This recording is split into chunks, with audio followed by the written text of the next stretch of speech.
Yo, what up, though? Welcome to what is called Purple Vibes in the Zone. We got Mike, of course, Mike in the building. Yogi is somewhere nearby. Believe that. Yogi ain't far.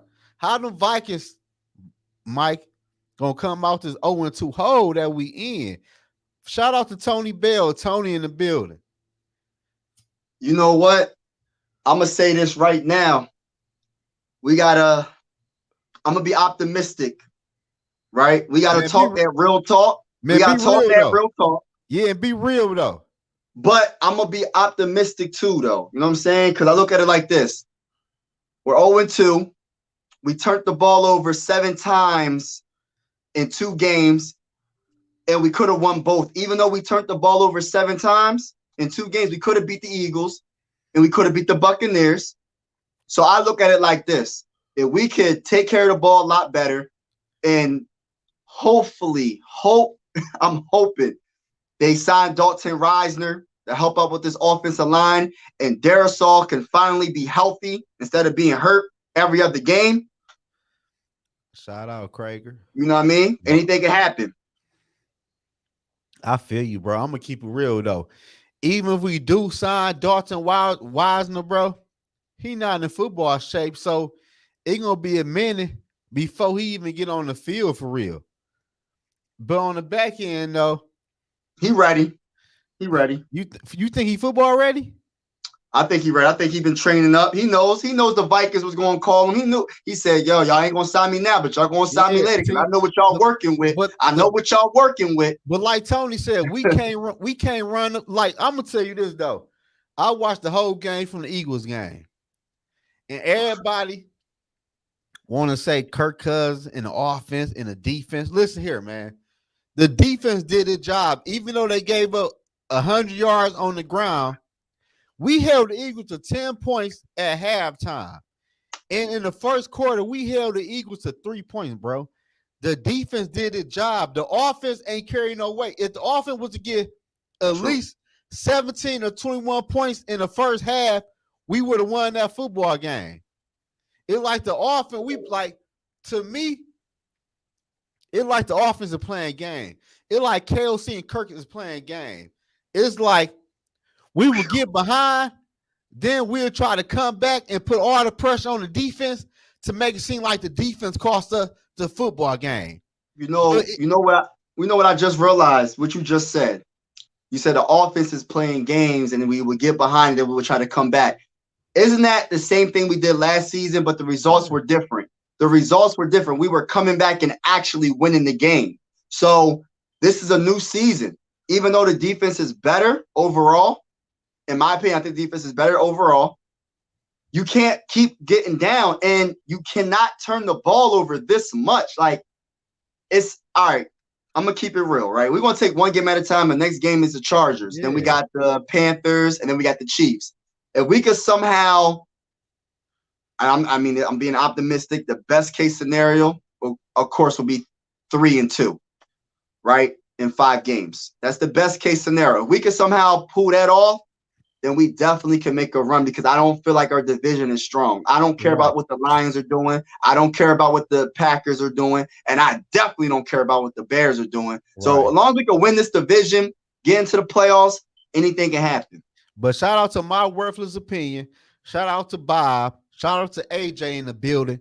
And shout out to AJ. Mitch. I don't know what the fuck Mitch on. But shout out to everybody tapping in. We appreciate you though, Mitch. We love you, Mitch. Hey, but look on the back end though, bro. We could have beat the Eagles. The Eagles trash. The Eagles not gonna beat the Well, we ain't 49ers. gonna, They probably won't hey, beat the Cowboys though. But to get back on the Vikings though, it's like the offense don't get, like you said, we don't get into the second gear until the second half. And you can't win like that. The offense, like everybody say, Kirk like me. I don't like Kirk, but I'm not gonna get on here and bash Kirk tonight because Kirk did an okay job. But we're not gonna forget the Viking offense were missing the whole first quarter when the right. defense had 2 turnovers and they got back on the field twice, and the offense ain't do shit in the first quarter. If we come away about 10 or 13 points in the first quarter, we win that football game. The offense is disappearing. And the offense is We all our money is on the offense. The defense it pitch the defense it mismatched players. But how Right. come the offense can't do anything though when it's time to do it though? Like the offense don't come alive until the second half, and you can't win like that. Like KOC, bro. Come on, bro. Like I ain't It gonna lie to start. you. But I'm ready for KOC to go, Mike. If you don't come Dang. out in the yes, cause look at last year. Listen, bro. Last year, like this, not a fact or anything. I'm just talking off of what I see when I watch the football. The Vikings had to lead the league in 3-and-outs last year, and we doing the Yeah. same shit we doing this year. Like we need to tell Yeah. Kirk Cousins in the offense in the first quarter. Soon we get the ball, we down by 21. We were already losing, so y'all got to go. Like you got to put fire on the offense ass. Like the offense is trash. Like we And you got know, JJ, we got Jai TJ, but the offense don't produce points. They don't do shit but fumble the football. Then before right. you talk though, like Madison, bro. Like I'm mad people sending Madison death threats in them and that racial shit. Like it ain't that Right. deep, y'all. It ain't It that ain't. deep. It's just Like a game. pipe down with that bullshit. But on the back end, Master bro ain't a number one running back. Like And you people know gonna what? say he only get the ball 5 or 7 times. This like when he do get the football, what do you see? He get the football and get tackled and fall. Then he do get the football, he fumble. He fumbled last week against the Eagles twice, and they called one back. Like, bro, come right. on, bro. How are you fumbling as soon as you get the football? And you know what, Zoe? And that's a good point. The run game is such an important factor on every NFL team. Even the best quarterbacks of all time needed a running game. When Tom Brady was winning those Super Bowls, Corey Dillon was running. You know how good Corey Dillon was. Even Patrick Mahomes, he needed a little bit of a running game. Like, we underestimate how important the running back position is. And even though the NFL is devaluing the running back position, we know Kirk Cousins need a running game. That I don't know if it's fully on Madison or is it a combination of the offensive line and Madison. Yeah, I It give could be. you I that. think it's a little bit of both. So I don't Yes, want to I put give you that. everything on Madison, but I'm still not But seeing Mike, that explosiveness. Like I'm not but, seeing the break but look, tackles. Like though, I'm not Mike. seeing it. I feel you on that though. But listen, bro, I feel you until he fumbled the ball twice against the Eagles.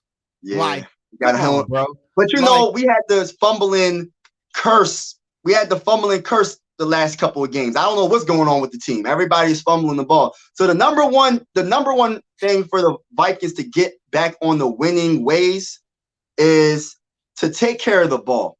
That's number one. We had to take care of the ball. All these turnovers is crazy to me. It's yes, seven. I Think feel you. about it. 7 turnovers in 2 games, and we still could have won. Now, if you take at least half of the turnovers away, we win both games possibly. You You know know, what I you know mean? what? You know why we ain't win though, Mike? All Talk to me. honestly, the offense is trash, bro. The offense is trash. Kirk Cousins is still checking down on certain fucking plays. The But you know he offensive has line, to sometimes because the offensive line. I'm not giving no excuses to Kirk, but I'm no, telling you, go. the offensive line. We were on our 3rd string tackle. We don't know what's going on with her. We know our guards ain't the best, and we know that our center is not even playing. Bradbury, I don't know. Bradbury, he's out. So our offensive line is just in shambles. They're hurt. So it's like he almost has to get the ball out, but he needs to do it in a better way. You know what I mean? He has to figure out something. And that's the job of Kevin O'Connell, too. They have to call better plays. You have to put We tried in to. a running back, Josh Oliver has to block. They need to figure out something to buy Kurt some more time. But I understand what you're saying, though. It sucks. The offense is going 3 and out. And then the turnovers, the combination of everything is just it's holding us back as a team. And then we should have been beat. We should have beat the Eagles at least in the first half, at least 14-7. Shout out to Mary, 14 to man. 7 or something like that. We should Facts. have been up. Fact. I But feel it you. was just we kept turning the ball over. Brandon Powell fumbled the ball. We like special teams is even fumbling the ball. It's like every aspect is like we're But look turning the though, ball over. but Mike, They go back to KOC. Brandon Powell is a KOC guy. You brought the motherfucker over here and gave him that job. But shout out to Mary in the building. Mary. And AJ, man, me and Mike couldn't make the Skull Fest this year, man. But we gonna make it this. We gonna make it next year for sure, bro. Definitely. I know we supposed to be in the club popping bottles. We're gonna do all that shit next year, bro. When we got that rookie quarterback. But y'all need to come down to Detroit, bro. When we having the NFL draft, man, the shit is here. And I'm gonna show all y'all love when y'all come here. I'm gonna show y'all some good hospitality in Detroit, some nice strip clubs, all that. But to get back on the Vikings, though, like the offense, baby. The offense just they ain't got it this year, man. Like Kirk tried his best against the Eagles. I give him that though, but the KOC and the O line and Kirk, the shit is a bad mix, bro. But my thing is KOC, as you being a head coach, you supposed like everybody said, everybody mad at Kwesi. I'm not mad at Kwesi. We seen this year draft class is better, right? Because Brian Flores probably was in KLC era about the defensive players to draft. But yes, Mekhi Blackman is a dog. They got a couple of players. Yeah, but everybody was saying KLC pound the table to draft Jordan Addison. He made sure KLC draft him. Okay, what about the fucking offensive lineman and other players? Jordan Addison was really a no-brainer. Like people that they might draft had to taking a wide receiver. So that wasn't a hard draft pick. But where was your same energy at, bro? When you know you need an O-line help. Like, man, we need a guard. And we need a tackle. We need this. I need a tackle now. Don't beat the table, bro, for no damn wide receiver. And you know it's a no-brainer. Beat the table in the third round or the fourth round when you seen a sneaky-ass, dog-ass offensive lineman that could have helped your offense because your offense now is trash. They can't block nobody. And I'm going to say this, and I'm not giving the Eagles no credit because I don't even believe that we lost that game more than they won that game, right? The Eagles ain't shit. I'm not giving the Eagles no credit. I don't care. No, you're right. I'm from PA. I'm Philly, everything besides football, but they did not win that game. We lost that game more than they won that game. I'm saying that. It is what it is. I don't care how any Philadelphia's fans feel about what I'm saying. It is what it is. I invite all the smoke, right? I'm going to say this, but we witnessed how that offensive line, you build the trenches, the defensive line and offensive line, right? What did the Eagles do when they couldn't move the ball on us? What did they do? They ran it. They said, 7 yards here, 7 yards here, 7 yards there, 8 yards there. They ran, what was it, like out of 14 plays, it was like 11 straight runs, bro. It was crazy. It was old school football, and we could not stop it. That's the benefit of having a great offensive line. And that's why I'm just like, it's an underrated factor in football, but you need the trenches to be built like that. And we didn't address it. We could have addressed it in the fourth round. We didn't do nothing. No. We didn't do nothing. And then they try to sign all these players after the draft, like Bobby Evans leading the league and second in allowed sacks last season. Like, come on. So we have to figure things out. That's why I'm saying they have to sign a guard that's at least average, but we can contend. But we need more than one person at this point. But my thing is this, though. Give us something. Yeah, but on the back end, though, it's like KLC, bro, don't know what he's doing. Like, at the end of the day, the play calling, like, y'all dish Dalvin Cook for Madison. I'm pretty sure Dalvin Cook would have made something out of nothing. We've seen it plenty of times. But the running backs is not important, though. That's what people keep saying. Running backs ain't important. So this is what we got to do this. I was against getting Kareem Hunt. I was against it, but shoot, man, like we need something. And I mean this in no disrespect to Madison, but I'm keeping it real. We need someone that's gonna challenge the other team's defense. We need someone that's a threat. Madison doesn't seem like he's more of a running back too to me. Yeah, he is. You know what I mean? But it just, man, shout out to my boy Triple P. Shout out to Rap in the building. It just like, it's just the whole point. Like, we know the defense wasn't going to be good this year, But the But defense, defense is playing good though. I was about to say, but to me, the defense was playing good. We can win football games. It's that raggedy ass offense. Like Kirk Right. Cousins, you know the So offensive what's line. your biggest concern besides the offensive line? What's your biggest concern on the offensive side of the ball? Like, Shit, is it the that's play calling, Kirk? What is it? The play calling the Kirk. Cause Kirk ain't got no pocket awareness, bro. You know you down to your fifth string right tackle, but you gonna hold the ball like this for 4 or 5 seconds. Like, bro, like come on now, bro. Like, what is we doing here? Like, you gotta throw the ball to the ground or out of bounds, bro, or run that bitch. Tuck and run and fall to the ground.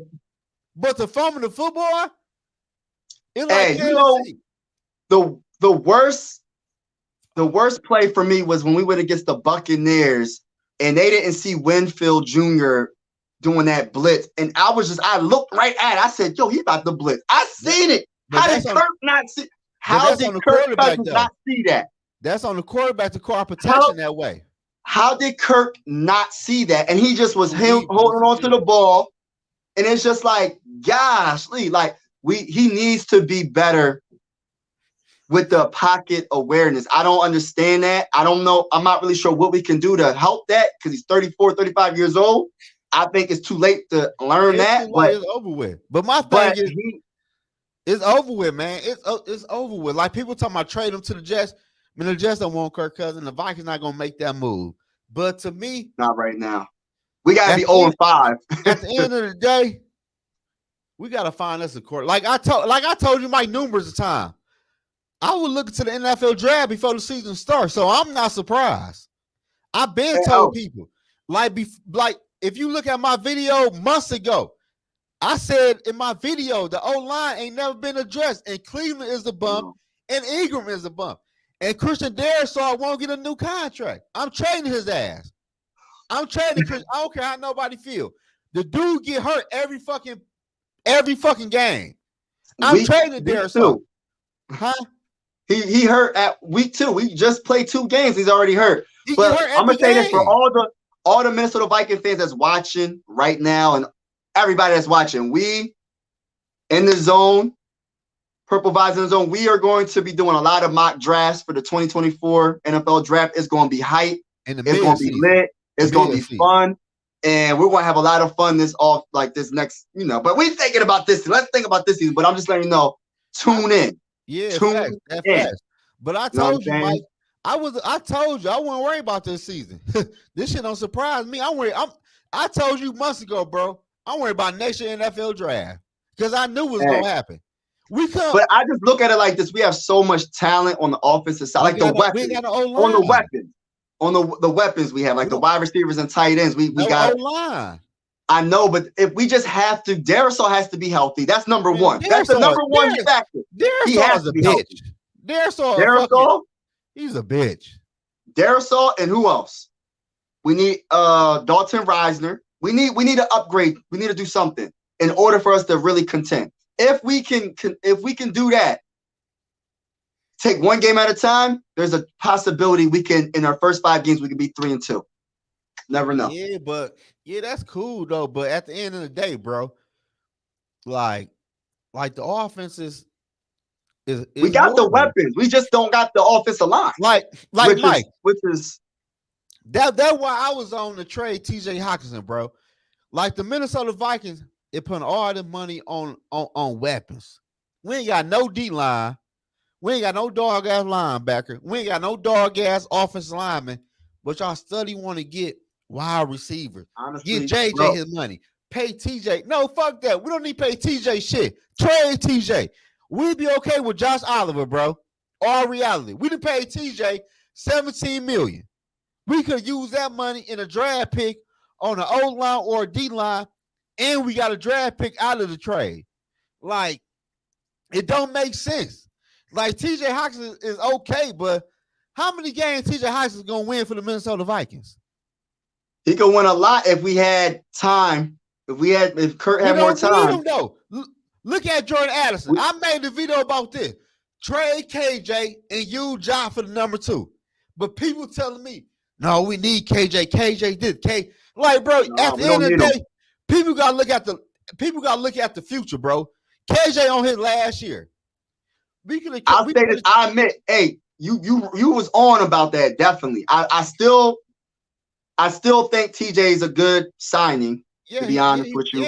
But he nice. I would say this: KJ Osborne, I would trade him as soon as I possibly can, and try to trade him for some type of offensive line help. I mean, we have the best wide receiver that is still don't got no touchdowns this season. How does the best wide receiver in the NFL have no touchdowns? I'm still trying to figure that out. You right? know why? JJ ain't Why? he not no touchdown magnet. Last But year, he really is though. how? How is he not? Last year he had like 7 or 8. He had 8. He had 8, but I still feel like it's the job of the offense of coordinator in the quarterback to give him the ball in the red zone. But let me say give this, him the though. ball. Let me say Who this. can stop him? How many times we seen JJ catch a dog ass bomb and he up on the field and get caught? What you trying to say? No, I'm not saying no. See, I'm not saying nothing. I'm not saying nothing. Hold on now. No, I'm just saying he cool, but he just not no Randy Moss. Randy Moss with a touchdown magnet. Hey, cause you bring in Randy Moss. I'm gonna say this right now for all, because I'm Philly everything, Sixers, Phillies, Flyers, right? For all the Philadelphia people that's on my channel, right? I'm gonna say this again. I'm a Minnesota Viking fan. I am not going to the Eagles. I will never be an Eagle fan. I'm a Viking fan because of the greatest wide receiver that ever played, and that's number 84. That's just my opinion. He the greatest wide receiver that ever played in the NFL. You give Randy Moss quarterback that's consistent like what Jerry Rice had, I guarantee you Randy Moss would pass Jerry Rice. That's just my opinion. Shout out to Skull. Let me just talk my talk about that. Yeah, but I'm gonna say this though. I never said he was better than some people say he's better than Randy Moss. I'm not putting him in that stratosphere. I'm not doing that. He has to prove a lot more. But you can't deny how talented he is. And if he had the right quarterback. But Mike, I'm not saying you said that, but I feel you though, but he just not no touchdown magnet. It's okay. I still not giving him the ball in the right time. I feel you though, bro. But you say we don't give him the ball. Like at the right times, like closer to when we get closer to the red zone, I feel like they need to go to him a lot more. You know why? That play calling. That's what my point is, bro. The play go back to KOC. That's what I'm saying. All right, now answer this question, Zoe. Answer this question. Now keep it all the way 100. Imagine if Patrick Mahomes had JJ. How many touchdowns do you think he would have right now? If Patrick Mahomes was his quarterback. How many touchdowns JJ would have? Yeah. How many touchdowns do you think he would have? He probably about 12 to 15. No, I'm talking about right now. Like right now, week 2. How many touchdowns do you think he would have? You think it'll be 0? No, he probably have about 4 or 5. That's my point. That's my point, bro. 4. It's the quarterback and the play calling. So but they gotta go Kirk Cousins though. Huh? You like Kirk Cousins? What do you mean the quarterback? That's my quarterback. Yeah, you like him. What you mean? Hey, that's my quarterback. Until all the Viking fans, don't mistake my kindness for me really liking Kirk. I'm gonna say this. I just know that's the only hope we have right now this season. We need Kirk for this season. After this season, we don't know. We don't know how I'm gonna feel because I'm going for Shedeur or Caleb. Those are my two, or Bo Nix. But I like Kirk for this season. That's my quarterback until otherwise. Hey, I'm gonna tell you this though, to jump off topic a little bit. Hey, Sanders will all play Bo Nix next week. But anyway, I hope you're right. We're gonna see. But will you admit? Because I know you're a Shedeur Sanders fan, right? You like Shedeur Sanders. If Bo Nix outplays him, will you be like, yo, Bo Nix got the he good? Would you admit to it, man? Would you admit? I say he okay. I still like Sanders. I still like Sanders better. So if Bo Nix outplays him in every aspect of the game, you're going to say that Bo Nix is okay. He okay, yeah. Bro, what? All right. We're going to say, and I don't care either or. It don't matter who wins. I just want a franchise quarterback in 2024 NFL draft. It don't matter to me. I like Caleb, though. I ain't going to lie. I like Caleb out of everybody. I'm keeping it real. Ain't no what about Caleb, though, I don't like, though, bro. I'm going to be real. And people going to Caleb nice, bro. You know what I don't like? He danced too much in the back, behind the line of scrimmage, bro. He danced too much. He run around trying to make. I don't like that shit, bro. Cause that shit ain't gonna work. I don't like that. I ain't gonna lie to you. I don't like that. I'm buying time, bro. Huh? You buying time. It ain't gonna work in the NFL. It ain't gonna work in the NFL like that. No, that's what I'm saying. I don't like that. I like the way Sanders move in the pocket. He move around, move up, and he don't do all that dance like the shit that Caleb Williams do. It ain't gonna work in the NFL, bro. And I think he could be taught. My number one quarterback, man. Sanders, my number one quarterback, man. We're gonna have, and this is what we're gonna do for the 2024 NFL draft. We're gonna have a board. Yogi, if Yogi's listening, we're gonna have a board, and we're gonna have our top quarterbacks, top corners, top everything, tackles, guards. We're gonna have everything, and we're going we're gonna pick the best. But we're gonna get our quarterback. I know that. We're gonna trade up. Man. I don't care about sacrificing 3 first-round picks. I don't care. Hey. I don't know why people are so hooked on it. We just draft. No disrespect, Lewis Cine. We drafted Lewis Cine, first-round pick. Man, he's a bust. You know what I'm saying? So all these first-round picks don't mean nothing. If you could get your franchise quarterback, I'm sacrificing. I'm sacrificing first-round picks. Hell yeah, me too. Cause Lewis Cine is a bust. Like when dude got hurt, Lewis Cine didn't get on the field when the backup safety got hurt. You know what? That's what's the bull? Who got on the field? Williams. When Josh Metellus got hurt, who got with it? Who was it? It was Williams, I believe. No, who the freak was his name? I don't want to say not Najee. Who was it? I'm trying to think. I can't think right now, but his last name started with a W. Shit. I just know that's a big red sign that your first round pick couldn't get on the field, bro, even after the injury. He a bust. It's over with. Hey, yo, it's okay, brother. We're gonna take one game at a time. I'm still hopeful and optimistic until after this week against the Chargers. After the Chargers, if we go 0-3, we are in a world of trouble. That's all I'm gonna say. We're in a world of trouble. We go 0-3. We cannot lose in Minnesota again. Like, we can't. I just don't want to even think about it. Swift gained. Yes, Swift gained 100. You see that Adrian Peterson jersey, yo? I started to think, is that Adrian Peterson running on the Vikings right now? That's what Adrian Peterson would do. I started thinking, like, dang, what is going on? My memories was coming back. Like, dang, AP used to do that every game. Like, it was bad. That's why I hope. What happened to Tonga? That's another thing. My boy Tonga, number 95. Where are you, bro? I don't know. That's your boy. I told you before, who the fuck is Tonga? Bro, he's supposed to be that dude to stop the run. That's who he is. He's supposed to stop the run. I asked you before who the hell was Tonga. I don't know what little Sponge Geek official talking about. He tripping. Oh, he's an Eagle fan. Oh, that's coming from my side, most likely. Okay, what up, though? You know, Philly. You know, Sixers. Man, Philly. You know, Philly ain't shit, man. They won 2 lucky games. But you know what?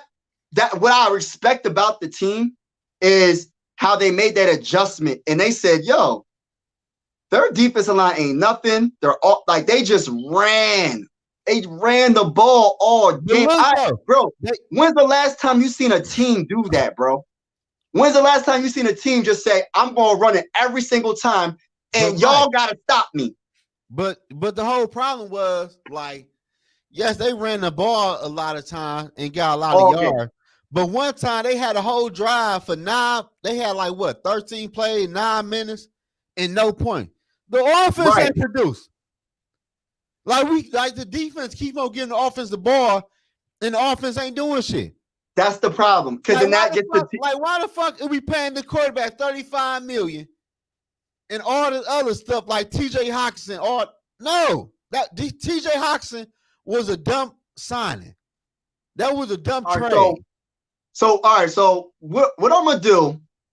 sometime this week, I'm going to do some research on the best guards that we could potentially get in a trade because we have to make a trade, y'all. Like, that's the only way this season is going to mean anything because we have to get the offensive line better. When I said, yeah, hey, Kareem Hunt, I don't really like Kareem Hunt like that, but I'm going to keep it real.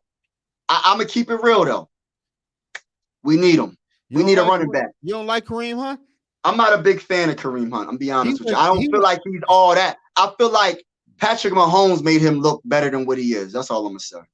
Shit, look at his awareness though. His awareness is better than Madison.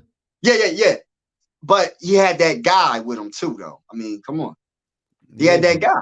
Madison ain't got that awareness though, man. Yeah, I see. You know what? He ain't got that awareness, bro. When he rushed 19 times for 60 yards in 2 games, that's just not going to get it done. It's not going to get it done. I ain't gonna lie to you, man. This shit funny to me, dog. Because all my old videos. Dalvin Cook, where you at?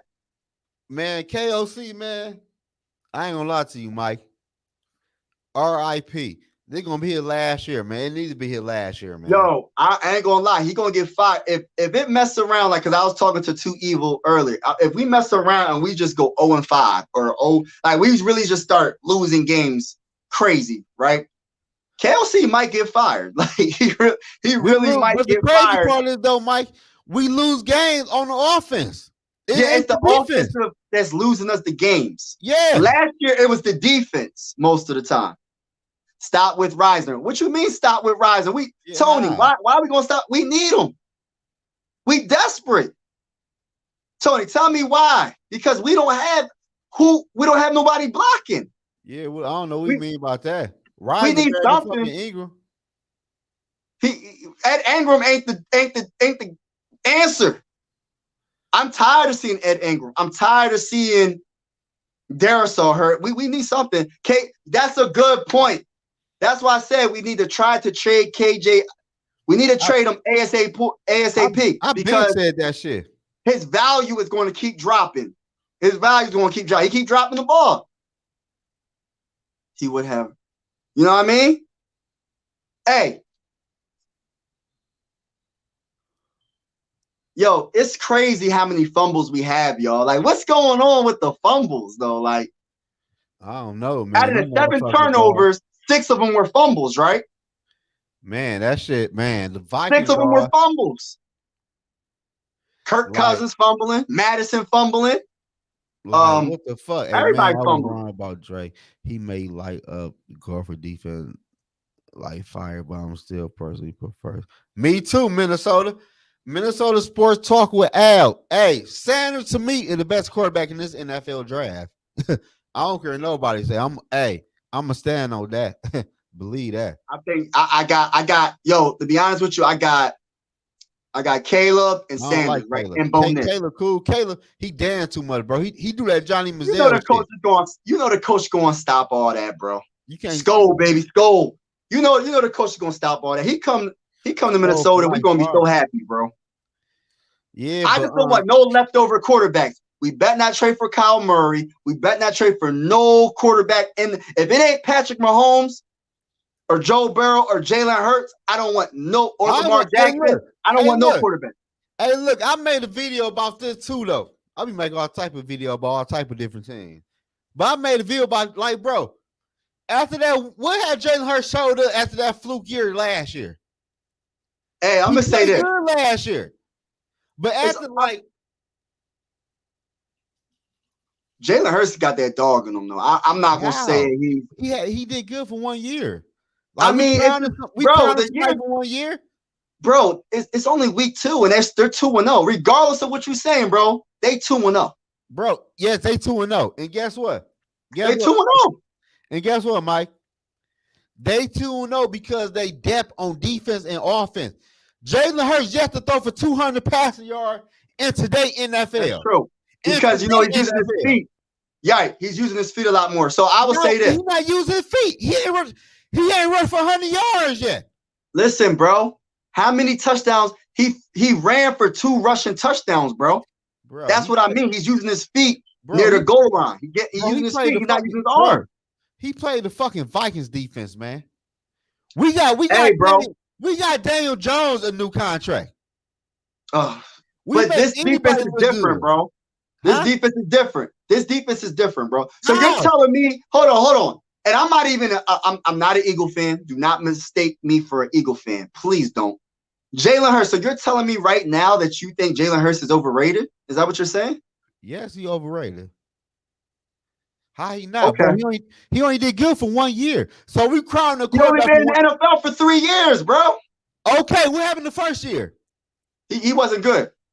The second first year wasn't good. Second year, the guy got his team to the Super Bowl, bro. Can we get to the Super Bowl? Hey, Mike. Hey, listen, Mike. Yes, he went to the Super Bowl off a fucking 5th string quarterback. They played a 5th string quarterback. Brock Purdy got injured, and another quarterback got in. Brock Purdy was a 3rd string quarterback. I mean, but they still did. He okay? I mean, he okay, but people crying to Jalen Hurts like how? Show me something. I mean, show me something. I'm trying to get on that type. So you're telling me you wouldn't take Jalen Hurts on this team? Yes, I'll take anybody over Kirk Cousins, bro. I would take you over Kirk Cousins. I got more faith in you than Kirk Cousins, Mike. Yes. I think you a little bit more when you got a little something in that right arm. Cause I know you right-handed. You got a little more than Kirk. I'll take you over Kirk, I appreciate it, but bro, I don't got nothing on Kirk Cousins, bro. I don't got nothing on Kirk Cousins, bro. I would say this, though. Right? Jalen Hurts, to me, is top 3 quarterback in the NFL right now, regardless of his stats. Yeah. I just think he's top 3. He's still top 3. And it's only week 2. When they start heating it up, you know they got a new offensive coordinator and a new defensive coordinator. And I'm not trying to stick up for the Eagles. I don't like the Eagles. But I'm just keeping it real. They got a new offensive coordinator, bro. They got a new offensive coordinator. So it's like he's still learning how things work with this new offensive coordinator. Right. That's what happens when you get to the Super Bowl. You lose your coordinators. Right. So basically you telling me Jalen Hurts learning how to throw the football again.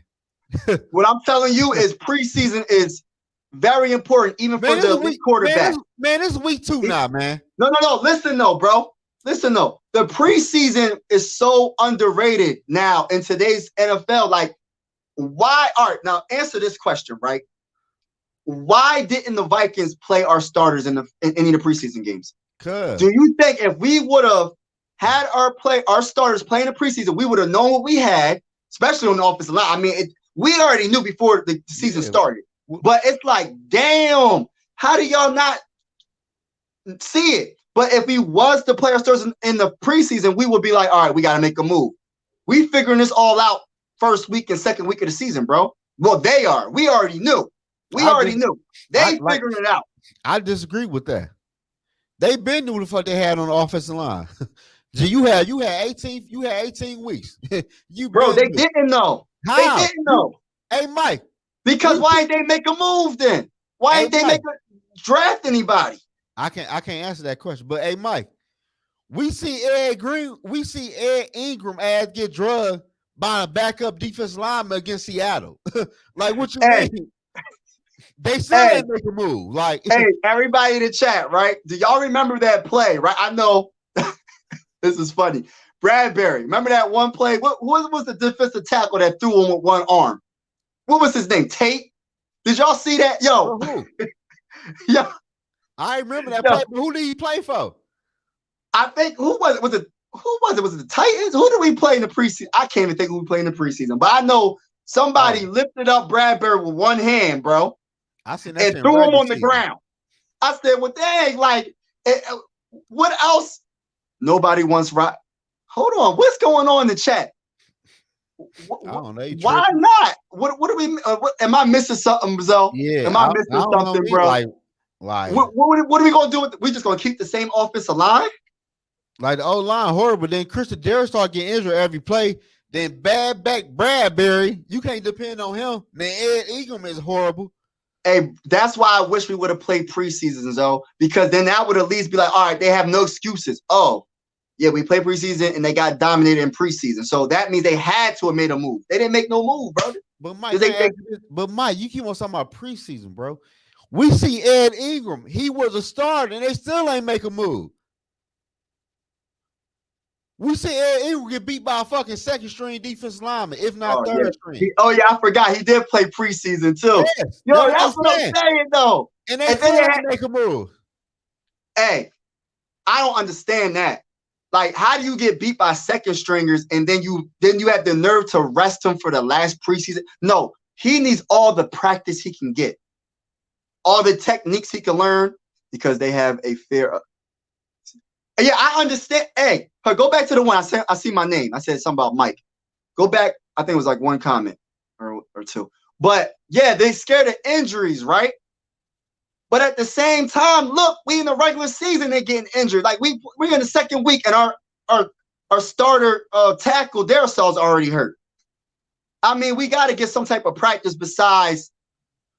Yeah, I don't know what you just practice. I don't see that. We need more. KLC abandons the run. Yeah, and yo, Tony, that's a good point. I feel like even if we lose yards, I feel like they still have to try to run. Like they give up, they lose a yard. They don't gain any yards. They're like, oh, we're done for the whole game. I'm like, well, dang, like, you got to switch it up. Our offensive line is, all right, trying to be nice, but I got to keep it real. It's trash. Shit, the offense trash. Fuck the O-line shit. The offense. Bro, if the offensive line was better, our offense would be explosive, bro. I'm not going to say the offense is trash when you got Justin Jefferson and Jordan Addison and TJ. I'm going to say it for you, it's trash. And imagine if we had Dalvin Cook right now. Oh my gosh, with a better offensive line, like we got Madison. We got the great Madison. Yeah, I just feel like we're gonna just take one game at a time, y'all. But I ain't gonna lie though, I'm starting to really, I'm optimistic. But I'm being preseason would have made zero difference. Exactly. You think so? No, they ain't make no changes, bro. When you see Ingram bum ass, all right, this is my point though. Justin, Zoe, everybody that's in the chat. The reason why I say they should play preseason, right, is if they suck bad enough, they will make a move. They will make a move. They will have to make a move. They suck now. In preseason games. They ain't making no moves. That's true, but preseason before the game counted. So I'd rather for us to stuck in a preseason game than a regular season game to make a move. He say, Mike, you did not just say Dalvin Cook. Dalvin Cook better than Matt Addison. Dalvin Cook would have made on a few plays. Dalvin Cook, even though people think, all right, he lost a step, right? Dalvin Cook still rushed for 1,100 yards last season. He still was pretty good. He was decent. Man, Madison's a damn bum. I ain't gonna lie to you, man. He way better than Madison. I ain't trying to be mean. But we need something. We need something better than what we got right now at the running back. They're not even giving Todd Chandler that much of a opportunity. And the running back, we got shit. At least Dalvin Cook was fumbling the ball like in the third, fourth quarter. Them motherfuckers fumbling the ball on the second carry. Well, you know, Dalvin, his excuse, man, his excuse is he had a messed up shoulder. He got surgery. He got it fixed. So hopefully, you know what I mean? If he was with us, he probably wouldn't even fumble. Yeah, but shit, all that Madison is trash. Yeah, I agree. Two-tone Tony. I agree with you. Offensive line is like the number one kryptonite for this team. The trenches. Let me say the trenches. Offensive line, defensive line. Mainly the offensive line. It doesn't make sense. That's why I'm so disappointed in. Hey, but you know what's crazy to me though? Like, why people now talk about the offensive line, and we'll talk about the offensive line for months. And look though, Mike, and I had my man, I forgot dog name. His name David. Yeah, he got his own podcast, and he told me on this line with me, you, and Yogi, the whole line gonna be better because they played together for more years. I'm like, man, get the fuck out of here with that. And now look at the O-line. And it's the biggest. I want to talk to him because I told you months ago, and he told me they're gonna be better because they played together for 1 year and they're gonna make a dip. Man, get the fuck out of here. I knew. And I'm gonna keep it real with you though. I feel like he's a realist. You talking about Dave? He's a realist. If he listen, what he has witnessed these last 2 games, if he doesn't admit that we have offensive line issues, which I'm pretty sure he will admit that now, he would have to. There's no, I mean, look at it. Look at our offensive line. Like, it's bad. Like, it's bad. It's been bad, but it's worse. It's actually worse than last season. That's what makes it bad. But Mike, can I ask you a question? Yo, talk to me. Did you think going to year 2 that Bradbury was gonna be better? Probably, hey, bro, I didn't even want to sign Bradbury to that contract extension. They talking about, oh, it's a good contract. I said, why is it a good contract when the man gets pushed back in the Kirk Cousins? He gets thrown with one hand by Fletcher Cox. He can't block nobody. Right, he's too small. So my thing is to David, I wish he might be watching tonight. Or he might watch it again tonight. But how do you feel the O-line will be better when the offensive lineman is getting picked up on his feet and getting moved around like, How would that man get better? He was being optimistic. That's all I can say. At the end of the day, bro, you gotta be real. You gotta be real. You hop on the internet talking shit on live video, bro. Hey, but I'm not gonna get on here and tell you Kirk Cousins gonna be a MVP candidate. I ain't gonna say that shit because I'd be lying. You know what I'm saying? Like, I'd be straight up lying. But for you to tell me the O-line it's gonna be better next year, because they like what? Like, you ain't watched last year? Ed Ingram is a fucking bum. And he might get better, but how better will Ed Ingram get from year 1, year 2? In year 1, he was horrible. And Bradbury is a fucking bum. Like, how would those players get better? We are in a world of trouble with this offensive line. We about to go on a win streak. Yes, thank you, Barber 1975. Let's go. Let's go. Hey, I feel like we're gonna go on a win streak too. O-line has been bad for you. And that's the problem. That's the problem, Tony. It's been like that. Right. That's the problem. Why has it been bad for years? Why haven't they addressed it? Man, spend the dang on money. If you gotta spend money, spend the money. They did, bro. Draft. Hey, listen. Hey, Mike, draft. Listen. I'm mad as hell about this one, though. It was a top 2 or 3 center that got signed for like $13 million to some football team, and we gave Bradbury $10 million. Like, the Minnesota Vikings can get off the Bradbury contract next year, but why would you resign somebody that just had a bad back? Like, why would you do that? A bad back, and they try to say he improved his game, but he's just not the guy. Who said he improved? Blaming coach. Yeah. I blame coaching. It's coaching. It's everything. It's coaching. It's pocket awareness from Kirk. It's the offensive line. It's the defensive line. Hey, Mike, fuck that. You ain't gonna talk about the defense on here. Defensive line. What they got ran, bro? They got ran over, bro. Who they got on the line? I'm just saying, though, but that's my point. We got to address the defense. We got to address the trenches, bro, on both sides of the ball. We got to. I mean, for them to rush it down our throat like that, bro, come on. What money? Okay, so I don't know, bro. I don't know. Hey, Justin, I don't know. They got to do something because what they doing ain't working. I can tell you the money, Justin. Shit, the money we gave TJ ass. The money we gave Bradbury. Shit, that's $27 million in 1 year. Why would you re-sign TJ for? And why would you get Bradbury a contract? Like, that was dumb. We ain't need TJ. We just drafted a wide receiver in the first round, bro. If TJ Hawks, I just want to say this real quick. Go ahead. Hey, they had so many holes on this team last season. So even though they had holes on the offensive line, they had holes on deep. We know the defense was trash, and we lost a lot of players, linebackers, everything, corners. So they had to try to draft as many players on the defensive side of the ball, but it's like they forgot the offensive line. So I understand it's just hard. You don't have no money to work with. You don't have enough draft capital to try to get picks. But that means instead of doing a competitive rebuild, you need to just do a full rebuild and trade the veterans that have the most value. Unfortunately, Danielle Hunter had to go. You know what I mean? Everybody had to go to get draft capital to rebuild this team from the ground up. Because in order for us to get to that next level, sometimes you have to take a step backwards. You got to take a step backwards to get to where you need to be. We got to look at, I don't like going to the Chiefs. They took a step backwards, and now look at them. You know what I mean? Even the Eagles. You know what I mean? So it's just like, we gotta take a chance, man. And we have to.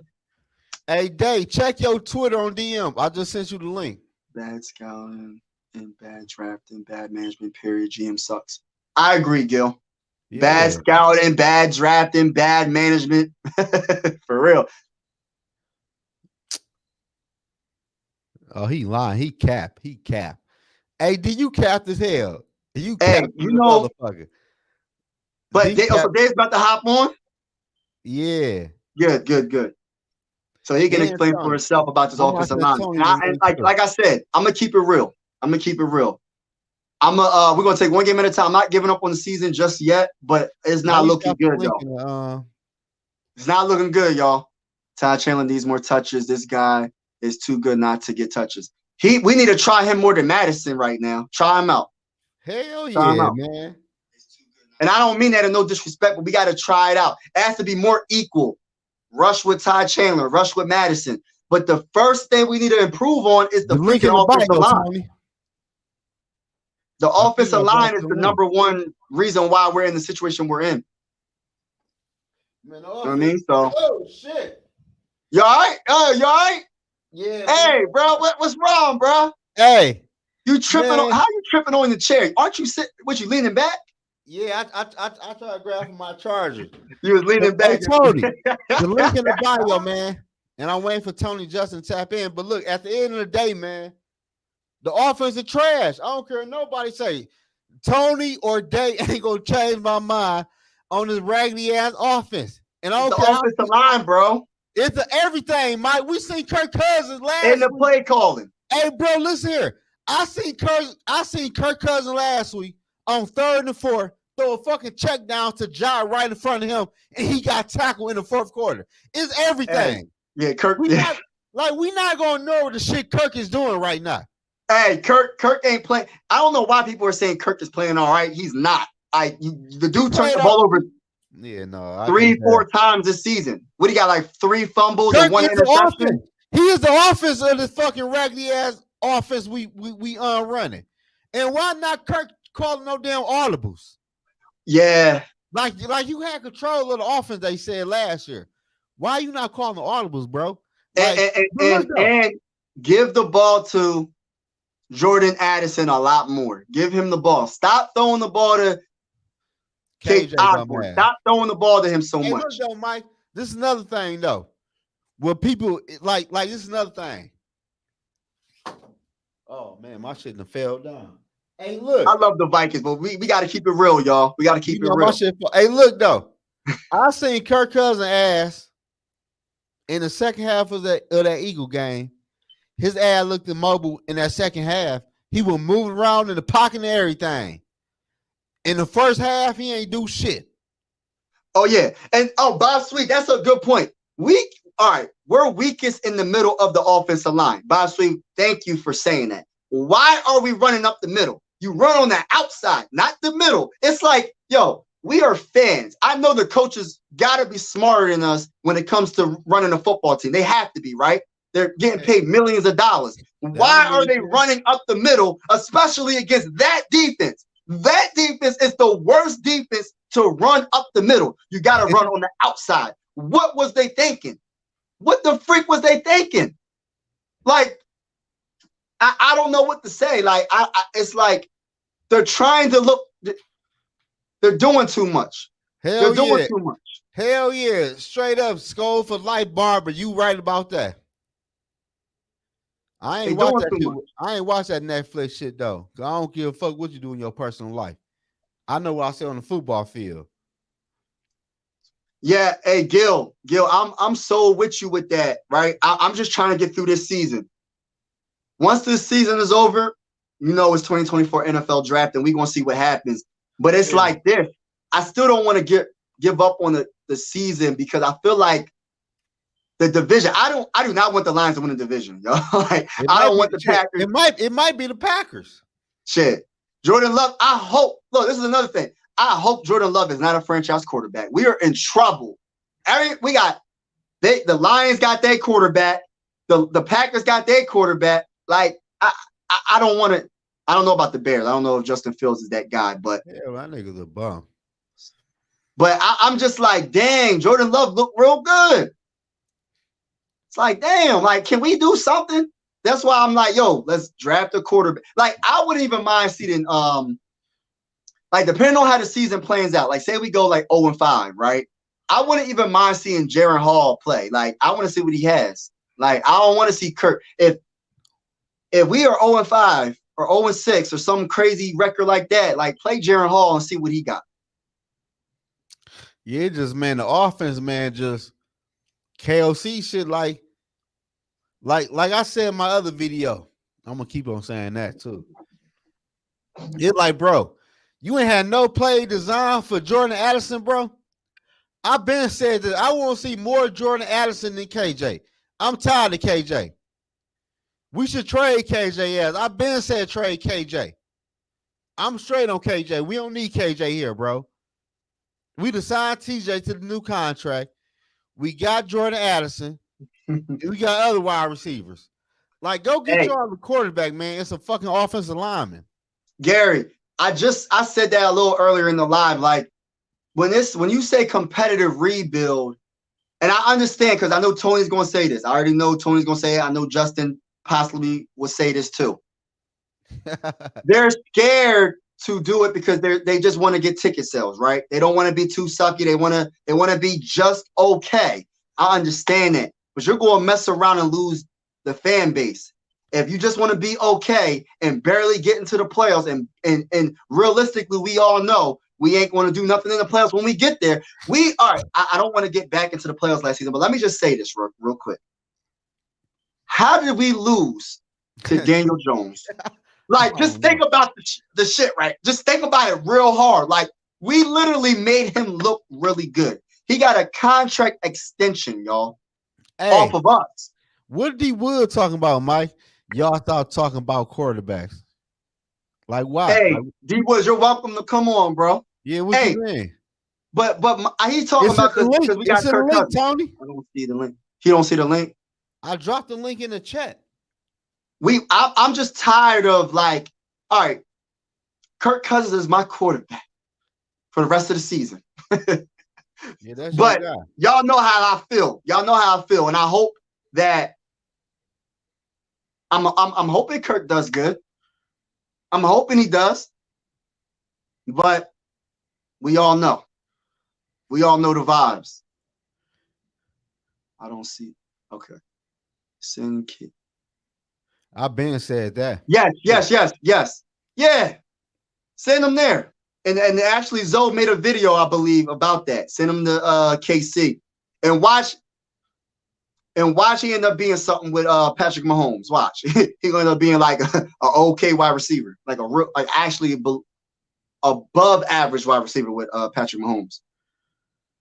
Yeah,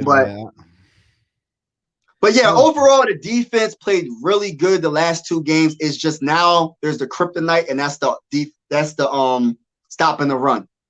And we just need better. Like, I wish we would play more 4-3. I don't want to see no 3-4 no more. Like, it's not.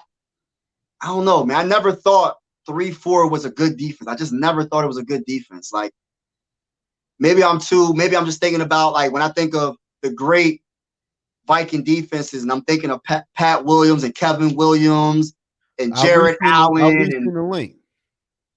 When I think about those defenses, I'm like, yeah, that's what we need, man. They can stop the run, put pressure on the quarterback. Now it's just like these dudes is getting 7 yards per carry. It's like, oh, now I sent you the wrong link, Day. I'm not seeing the right link right now.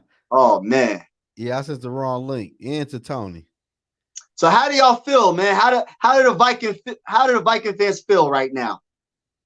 How do y'all feel? Do you think we can make a run? Do you think it's too late? Make a run for what? Like to win? I think they can make a to win at least win a division and make we get in the playoffs. Anything can happen in the playoffs, but I'm just trying to get into the playoffs. I think they could, but at the end of the day, though, dog, we got to steal a win from somebody. Like we are having the Vikings right now, 1-1. Some like you had them 2-0.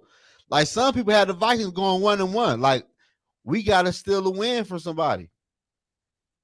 Oh, Yogi right here. Yogi about to tap in. Yeah, we need to figure out something. Oh, they go Tony. Tony about to tap in right now with us, y'all. Oh, he already in. What's Tony. up? What's up? Talk to me, Tony. Damn, and we got D Wood. And all right. all right. First things first, Mike. Do me a favor. Stop with the Reisner talk. Stop. Why? If he gets up here, he ain't in playing shape. He's coming off an injury. It's going to take him at least 2 weeks to get the snap counts, every other count to get used to the offense. Yeah, he's better than what we got, but is he really? He'll be another hole. He'll be another problem. He will be another problem. Could it be a bigger problem than what we got now? It could be. Because guess what? If it don't work with Reisner, you're right back to where you started. But I'm looking at, hey Tony, I'm looking at it as like just a 1-year rental. No. Because we need long-term help on that offensive line. You got to look past 1 year because if you want to get a franchise quarterback or any kind of young quarterback up here, he's got to have a competent offensive line in front of them. We don't have that. Shout out to Sarah. That's a good point. Cleveland's going to be a free agent. Maybe. I don't know. They might extend. No. They might pick up his 5th-year option. I'll get to you in a minute. Look, they might pick up his 5th-year option, maybe. But here's the deal. Everybody's, kind of getting on the players and stuff like that. You know who you need to get on most of all in this organization? Talk to me. The front office and Kevin O'Connell, because it all starts right there with the front office. What the hell were you doing for 6 or 7 months after the season, knowing you needed an offensive line? You're feeding the fan base a bunch of, excuse my language, you're feeding them a bunch of bullshit about this sorry-ass offensive line. Kevin O'Connell's going to get on the mic and tell everybody, I look at this offensive line every day. They're going to be better. You lying motherfucker. They're the same sorry motherfuckers that you had in front of Kirk last year. They ain't getting no better. So stop with the bullshit, okay? Stop with the damn bullshit. Stop blowing smoke up your fans' asses because you can get away with it because this fan base won't hold your feet to the fire. Stop it. Can I ask you a question, Tony? Can I ask you a question? So why is it that this team, knowing that our biggest weakness is the offensive line and the offensive line hasn't been good in years, why haven't they drafted offensive line help? What is up with that? In the higher rounds, I'm talking about in the high rounds from the 1st to the 3rd. Why aren't they drafting offensive line? We've had the first one was Rick Spielman. He was a poor judge of offensive linemen. Poor judge, and he played offensive line, and he's a poor judge of the position. Now, you don't have people with any kind of football knowledge that know what the hell they're doing. They're winging it. There's no direction to this team.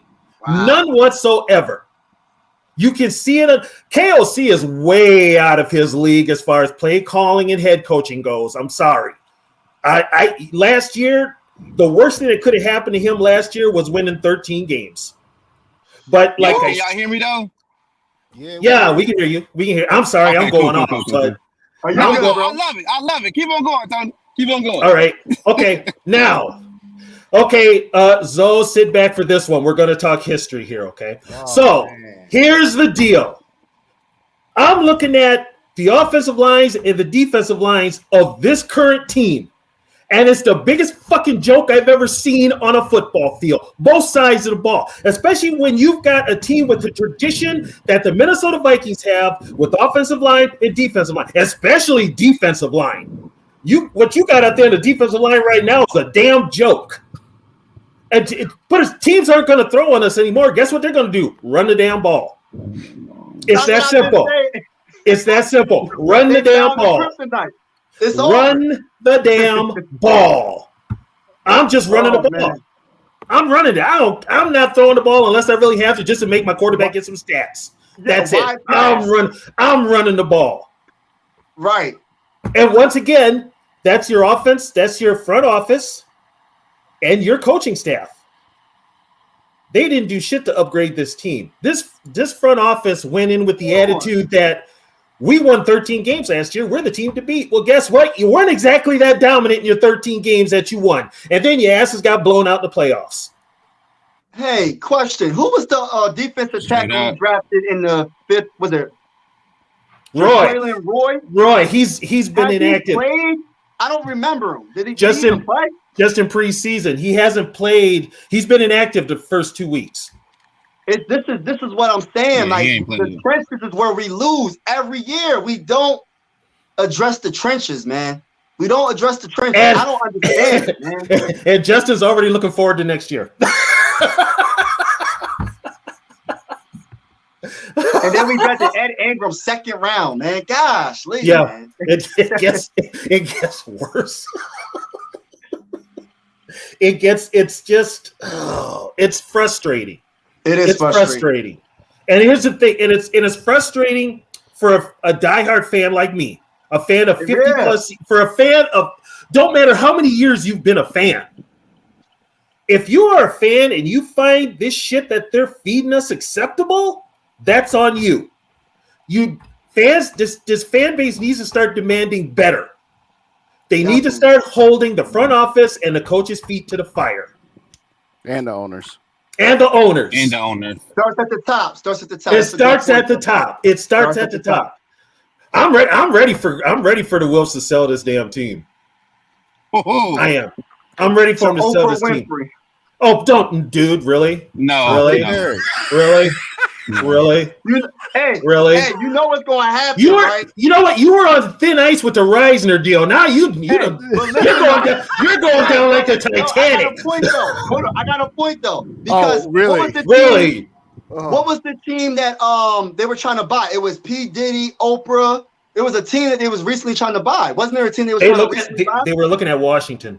That's what I'm saying. They're gonna probably try to beat. I'm just saying. I hope not. I don't want to see her as the owner. I don't want to see her. Where do you want me to start with this? I don't know. Mike went down like the Titanic, so go on, Justin. Okay. Let's go back about 15 minutes before this really got crazy. All right. Y'all keep talking. It's this, it's that, it's this. It's all of it. Yep. This is what I said on my video. It's not one single entity that is the problem. It's everything. It's everything. Okay. Now, Tony, you always joke with Zoe about going to history class, right? Mm-hmm. Okay. Let's go back a couple years in history. How far? Okay, so Zoe will be okay with that when it's only 2 years. In 2017. Okay. This team had been built up for 3-4 seasons with Mike Zimmer after they bottomed out after Leslie Frazier. And they didn't spend a bucket load of money on free agents. They brought in a couple free agents here and there, but by and large, they had good drafts and they developed players and they had a ton of roster depth. In 2017, after Teddy went down a year earlier, we spent a first-round draft pick on no-knee Sam Bradford. He goes down after one game, and Dalvin Cook went down in game 4. Yeah, game 3. We still won 13 games. He played 3 games in full, and then it was game 4 against Detroit. He went down. But either way, the reason why we still went 13-3 is because we had roster depth. Yep. Because we didn't build our team on free agents. We built him on draft picks, and all of the players that were stars, young stars, were still on rookie contracts. We talk about Anthony Barr, Eric Kendricks, Adam Thielen, Stephon Diggs, Latavius Murray, He was a free agent, but he wasn't a boatload of money free agent. Case Jared Linval, McKinney. Linval Joseph. Jarrett McKinney was a draft pick. Case Keenum Xavier was a Rhodes? two. Hunter was a draft pick. Harrison Hunter, Smith Yep. was a draft pick. Xavier Everson Rhodes was a draft Griffin, pick. Xavier Trey Rhodes was a Waynes. draft pick. guys. Trey Waynes was a draft pick. Yep. All of these guys were not making a lot of money, which is why we had depth where we lose our starting quarterback and our starting running back, and we don't blink. We still win the division. We still get to the NFC Championship game. Now, in 2018, they say, you know what? We don't trust Teddy. We don't trust Sam. We don't trust Case. Let's get Kirk Cousins and let's roll. Here's Actually, the problem. the one that said let's get Kirk Cousins was all Spielman. Well, that too. But either way, Yep. you sign Kirk Cousins and you sign Sheldon Richardson, and then you give money to your existing players. And all of a sudden, you go from a team that is very healthy salary cap wise to a team that spent up to the salary cap and had no margin for error and no wiggle room. And then your drafts start going to shit.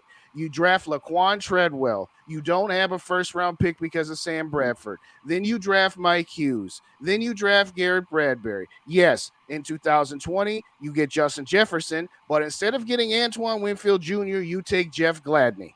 And the rest is history. So they've been patchworking this team through free agency and spending up to the cap, and in some cases spending over the cap by doing void years and taking money from future years worth of salary cap space. That is why they have racked up millions upon millions of dead money left and right. And they're still paying a lot of them players now. They're going to be paying it for another year or two. So here's the point. Everybody talking about, well, why didn't they address the offensive and defensive lines? Because they couldn't. Now, Zoe, to your point, giving TJ Hawkinson a contract extension was all about spending future years' money. They spend less money on TJ now after his contract than he was before the contract. Now, Marcus Davenport, I'll give you that one. Okay. Yeah. What the hell has that motherfucker done?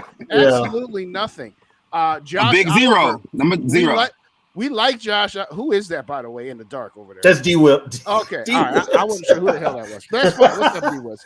You spend money on Josh Oliver. Okay, that I see where you were going with it, but realistically, what has Josh Oliver done? He's got a couple nice catches and he's sure blocking. Okay, that's great. But what Josh, good does that do you if you don't have a defensive line that can stop Mickey Mouse from getting 100 yards on your ass? And what good does that do your offensive line where y'all? First off, this Alexander Madison situation. First off, the bullshit he had to deal with behind the scenes, let's throw that out because that's crap. That is ridiculous. Mm-hmm. And y'all can go root for the motherfucking Packers if you're going to talk to our boy like that. That's number one. Number two, Dalvin Cook wouldn't have done any better if he was still on this team. Dalvin Cook. No, he wouldn't have. No, he wouldn't have because first of all, you know why we know? Because you could have had Barry Sanders, Walter Payton, and Jim Brown behind this trash offensive line, and they wouldn't have 69 yards either. So that's all we can talk. He got 11 carries in the first game, and he got what, 9 carries the other day? 9 carries, yeah. Day. 20 carries through 2 games. No running back's going to be able to do anything. Where the hell is D Woods? He's like out in the woods. D Woods, apparently. D Woods in the woods. I don't know. Shit. Okay. He's in a car driving. He's in the car driving on really? You driving, dude? Really? You muted number one, so now you're just talking to nobody. Yeah, but I don't know, man. I ain't. My point is this. This team, after 2019, when they lost to San Francisco, that was their moment to say, you know what, we got to go in a different direction. But they chose to keep throwing good money after bad to try to keep this team competitive. And then they started off 1-5, didn't trade off their pieces at the trade deadline to get draft capital back, all to finish 7 and freaking. Well, wait a minute. They did trade Ngakoue. Whatever. They could have traded. They could have traded Kyle Rudolph for a 6th-round pick. You could have traded Riley Reef for a 4th-round pick. You could have traded Kirk Cousins for a 1st and a 3rd-round pick. But no, we got to keep going down the same damn road just to get to 7-9. And then the next year, what do? We did the same shit over and over again and got to 8-9, and we finally fired Mike Zimmer. So all I'm saying is this situation was not made over 1 year. It was made since 2000. That window closed in San Francisco when Diggs was the last guy off the field, knowing that he was not coming back to this. That's when that window closed. And we've spent the last 3 seasons trying to keep our window open from that group, and it has gotten us nowhere but mediocrity and into salary cap hell. It's one thing to get your team into salary cap hell like the Rams did, because the Rams went all in and they got their reward by winning. You know what, though? Rams got a ring. It's worth it if you get a ring. But everybody, this year, what's going on? And again, it's only 2 games into this. This season is not over.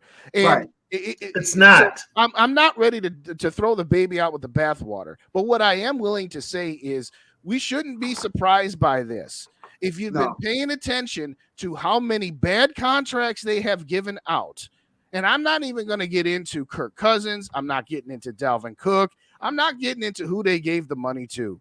They have been making moves year by year and pushing it off to say, we'll deal with it in 2022, or we'll deal with it in 2023. Well, 2023 is here, and this is you dealing with all of the bad drafts, all of the bad signings, just to be mediocre. This was going to happen at some point. And I said after they fired Zimmer and Spielman that they should have get rid of Kirk, not because I think Kirk is garbage. Kirk has done he's the only reason that they were even in these games. Well, him and Jefferson and Addison, but you get my point. My point is simply, hey, good night, my this guy. This was coming. This is what happens when your bill collectors, when the Pied Piper come knocking on your door to pay back all of the debts that you accumulated over 3 to 5 years, and you don't have good drafts to go. That's the thing. If you had good drafts to supplement your team to make these moves, then you wouldn't be in this position. So it is a combination of bad drafting, bad contracts, trying to keep your window open. Guess what? It was going to blow up at some point. And in spite of all that, 7 turnovers is the reason why you 0-2 right now. But even if they had found a way to win both of those games, these problems would still be here. This offensive line is trash. It was never addressed because they didn't have the resources to address it. They were hoping that the continuity for the second year with the same 5 guys would be enough to be good enough. Well, it wasn't so far. Here's the thing. Played the game, coached it, whatever. Usually that continuity does work. It does. With this line, when you've got that weak link of Ed Ingram, who it's not registering with him for some reason. Now his footwork is terrible. Mm-hmm. And you bring Bradbury back where Bradbury was actually a problem, and you give him more money. You give him a new contract, 3 years. You keep the continuity, but that continuity sucked in the first place. Mm-hmm. So now here's the Here's the thing. So that all comes down to probably scheme. And where does that start? With the head coach, who's also calling the plays.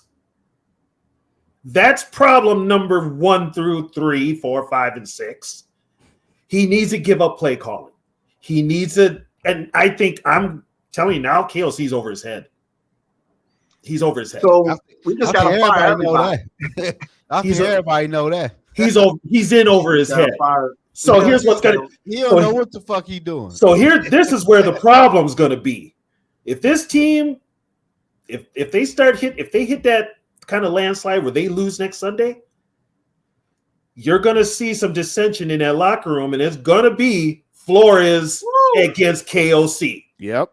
Because first of all, here's the deal: you sign Brian Flores to a 2-year contract, but you don't give him no pieces to add to that defense. You give him an aging Harrison Smith, who should have been let go a couple of years ago. Yes, Viking fans, I said it. Harrison Smith should have been gone 2 years ago. I said that shit too, Tony. And you've got Danielle Hunter, who's your only proven and effective pass rusher. The man's getting triple teamed and held, and he still gets 3 sacks. So basically, at the trade deadline, the only one you could possibly trade is Daniil. But that leaves you with no sort of pass rush. Hey, he ain't the only one now. So who else then? Who else? Oh, you talking about overall? No, on the defensive line. Oh yeah, that's it on defense. And also you're playing the wrong damn scheme. And also you're playing the wrong damn scheme. You got 4-3 personnel. You're playing a 3-4. Play the damn 4-3. Exactly. That was dumb. And you're wasting money on fat ass Davenport who trips going to the goddamn shower or the refrigerator, wherever the fuck it is, and he can't get on the field. Motherfucker wearing 0. That's his stats for the next 4 weeks. What'd you say, D Wood? Big 0. Yeah. I mean, this is on the front office, and this is on coaching. And I'm putting the blame on coaching and front office. The Vikings blame on coaching. The Vikings hired Kwesi, who's not a football guy. He's not. He's an analytics guy. He's a patsy. Yes. And he's a minority hire. I said it. He's a minority hire. Second, Second, here's the deal. KLC told you he wasn't interested in your gig until you went crawling to him after you fell flat on your face and fucked up the Harbaugh deal. Mm-hmm. And you did that yourself. Who did that? Mark Wilf. So we've got a bunch of non-football people running a football team. So I'm just going to say it. We fucked, folks. Hell yeah. You ain't got to tell me. I see it. Shit. What's that line from Con Air by Dave Chappelle? Or as they say in Ebonics, we be fucked. Exactly. I mean, listen. Exactly. What the fuck am I watching? What am I watching on Sundays? Yeah. Offense ain't shit. The defense ain't shit. Hold on, Zoe. Hold on. I'm gonna say this: the biggest problem, the offensive offense. You put listen. We all know how I feel about Kirk, but okay, yes, Kirk on that strip sack when Udo got beat. Which one? On Thursday, there's only one. Which one? The one on Thursday. Which play did he get? Oh, which play did Udo get beat on? Yeah. He got beat on like a $2 whore. But anyway, my point is this. Y'all know how I feel about Kirk. I've said it for the last 2 years. We've gone as far as we can with him. I'm not even saying that he's a problem or that it's his fault. I'm not saying it like that. What I'm saying is what it is. He's not the problem. But with all of the problems the Vikings have, he's not the solution. And that's not his fault per se. All the Cousins Crusaders like, oh, you can't blame Kirk. It's not even about blaming anymore. It's not about blaming Kirk. We all know. See, people say, hey, you got to fix this, this, and this before you can say anything about Kirk. I'm like, by the time you get done fixing all the things you need to fix, Kirk Cousins going to be 40. Because it's going to take Kirk is too old. You can't, whatever you've got with Kirk now is what you're getting. That's not an indictment on him. That's just the reality is that this roster is not. That's like in baseball. If you got a baseball team that loses 100 games, they go 62 and 100. Mm-hmm. And then the best pitcher in Major League Baseball is a free agent and he's available. Well, yeah, it would be cool for that 100-loss team to sign that best pitcher in the major leagues, but one pitcher isn't going to change a 100-loss baseball team into a World Series contender. So that 100-loss baseball team's got to say, you know what, we got to build up our roster a little bit before we spend a lot of money on an ace pitcher. That's what it is with Kirk right now. The Vikings, I'm trying to say this in a way that doesn't come across as Kirk hate. So I got to choose my words carefully. Because no, you don't. Just say it. Okay. If you don't say it, I will. I know, but what I'm saying is this. The Vikings roster is not in a position to utilize Kirk Cousins to the best of his ability. So by keeping him, you're wasting your time. And that doesn't mean I'm saying that Kirk is a waste. What I'm saying is that putting a quarterback like Kirk, who is good, not great, top 10, maybe-ish, someone like that, whatever. We all know that this roster has more deficiencies than he's capable of overcoming. And guess what? That also applies to about 20 of the starting quarterbacks in the NFL. I think there's about 3 quarterbacks that could take this roster to a reasonable playoff run. Kirk ain't one of them. Kirk ain't That's one of no shame on Kirk. That doesn't mean I'm saying that Kirk sucks, because he doesn't suck.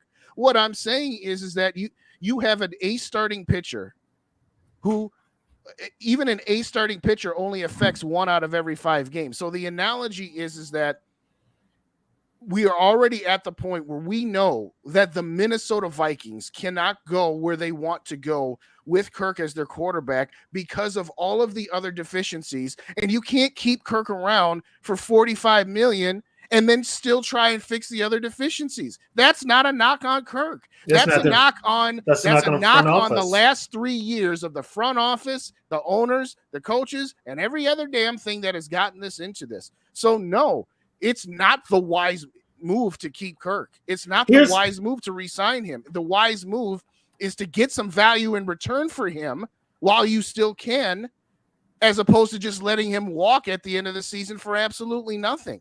Here's my question to you, Justin. Yeah. Okay, KLC took this job knowing that he was going to have Kirk Cousins. This is true. Why the hell didn't he put some sort of offense in place that works to Kirk Cousins' strengths? What's up, nephew? How you doing? I think what his mistake was, and I said this last week, I don't know if you were on or not. His mistake was saying, you know what? This is what I did in LA with Matt Stafford. And Matt Stafford and Kirk Cousins are pretty comparable. They're good, not great quarterbacks. They need a lot around them. His mistake was thinking he could run the same offense with Kirk Cousins that he ran with Matt Stafford, not realizing that the Vikings offensive line is nowhere near what the Rams offensive line. Forget about the Rams defense. Forget about Aaron Donald and Jalen Ramsey. Forget about all that shit for a second. What up, nephew? At the end of the day, he's running all of these long downfield, long developing routes when you have an interior offensive line that can't hold up for as long as the Rams offensive line did. Yes, if you put Kirk on the Rams, sure, you can run all those long developing plays. And for the most part, Kirk will probably give you the same thing that Stafford did when he was healthy. Absolutely. So here's my line ain't as good. Here's my thing though. This is what I'm saying. As a head coach, you come in and you look at what your personnel is. As a head coach, if you've got an idea for that offense, but it doesn't fit the personnel that you have, why can't you be smart enough to put together an offensive game plan that works with the strengths of your personnel? Totally agree. That's what I said. Yeah, this is what we're getting at. You put together, and I'm going to say on the defensive side too, because KLC knows not a damn thing about defense. If he did, we would have stayed in a 4-3. This team is not a 3-4 scheme. Right. I'm sorry. The defensive line of Lowry, Tonga, and Phillips does not put a lot of fear in a lot of offensive linemen. No. If any. The only name that those offensive coordinators are going to focus on with that defense is Hunter. Yeah. You want to know why Lowry looks so good? He was playing next to Kenny Clark. I know. I know.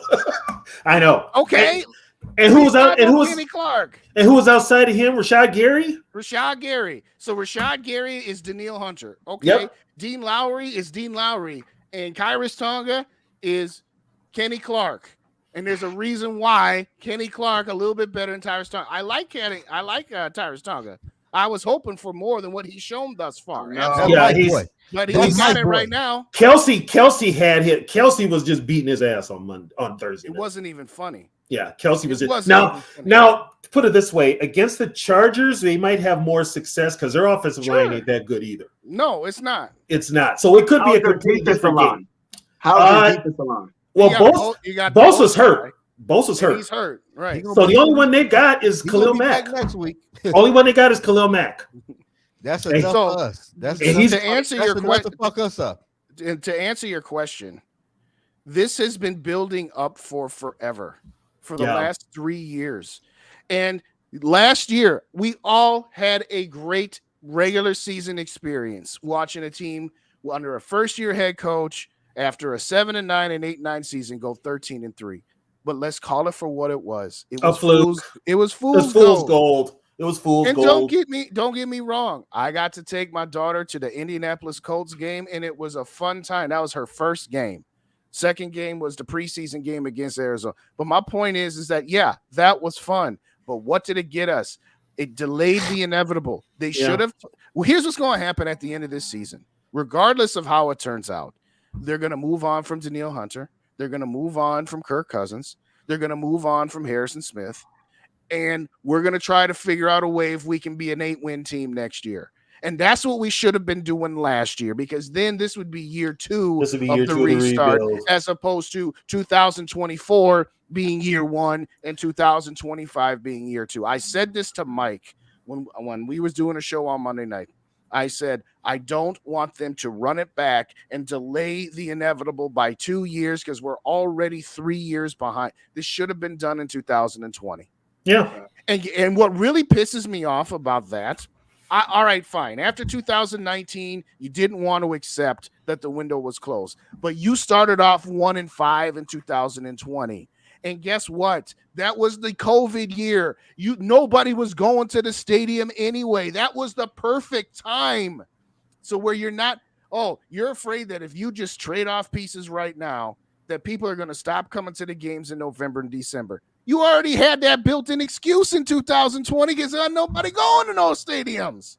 But no, we got to keep fighting. We got to keep fighting. All right.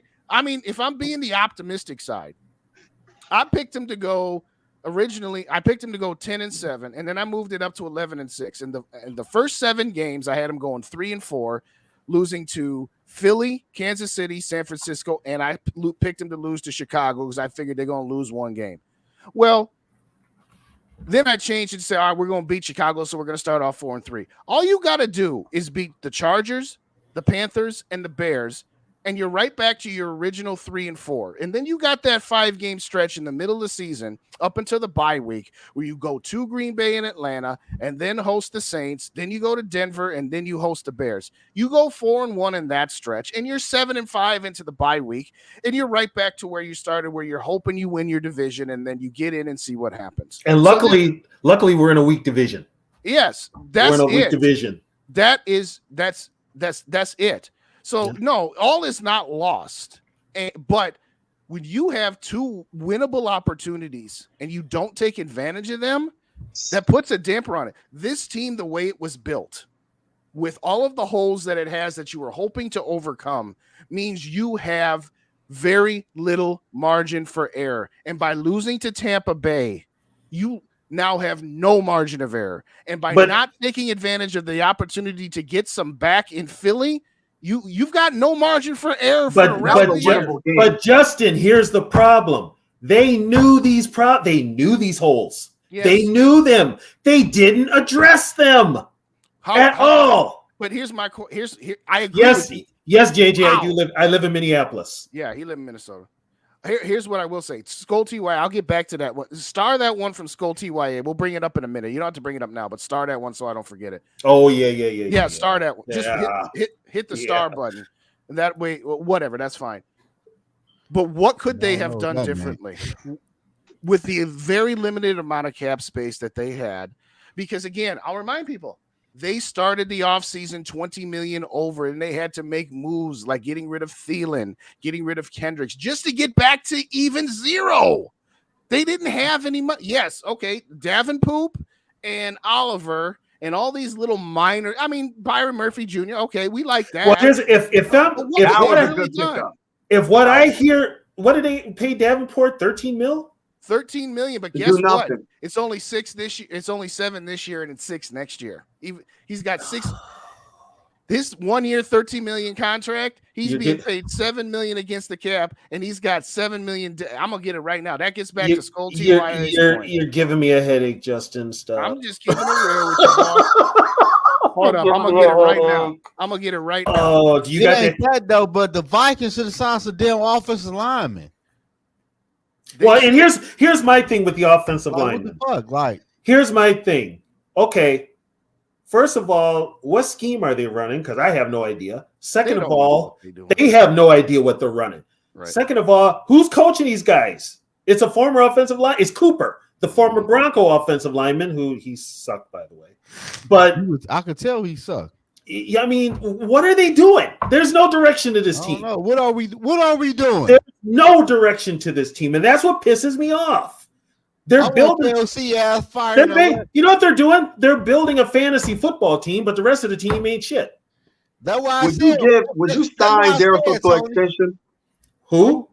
Darrisaw. Was y'all signed to an extension? Hell no. He keeps getting hurt. He keeps getting hurt. No. It's just like no. What you think, Tony? Well, we know what Zoe says. Let's see. Oh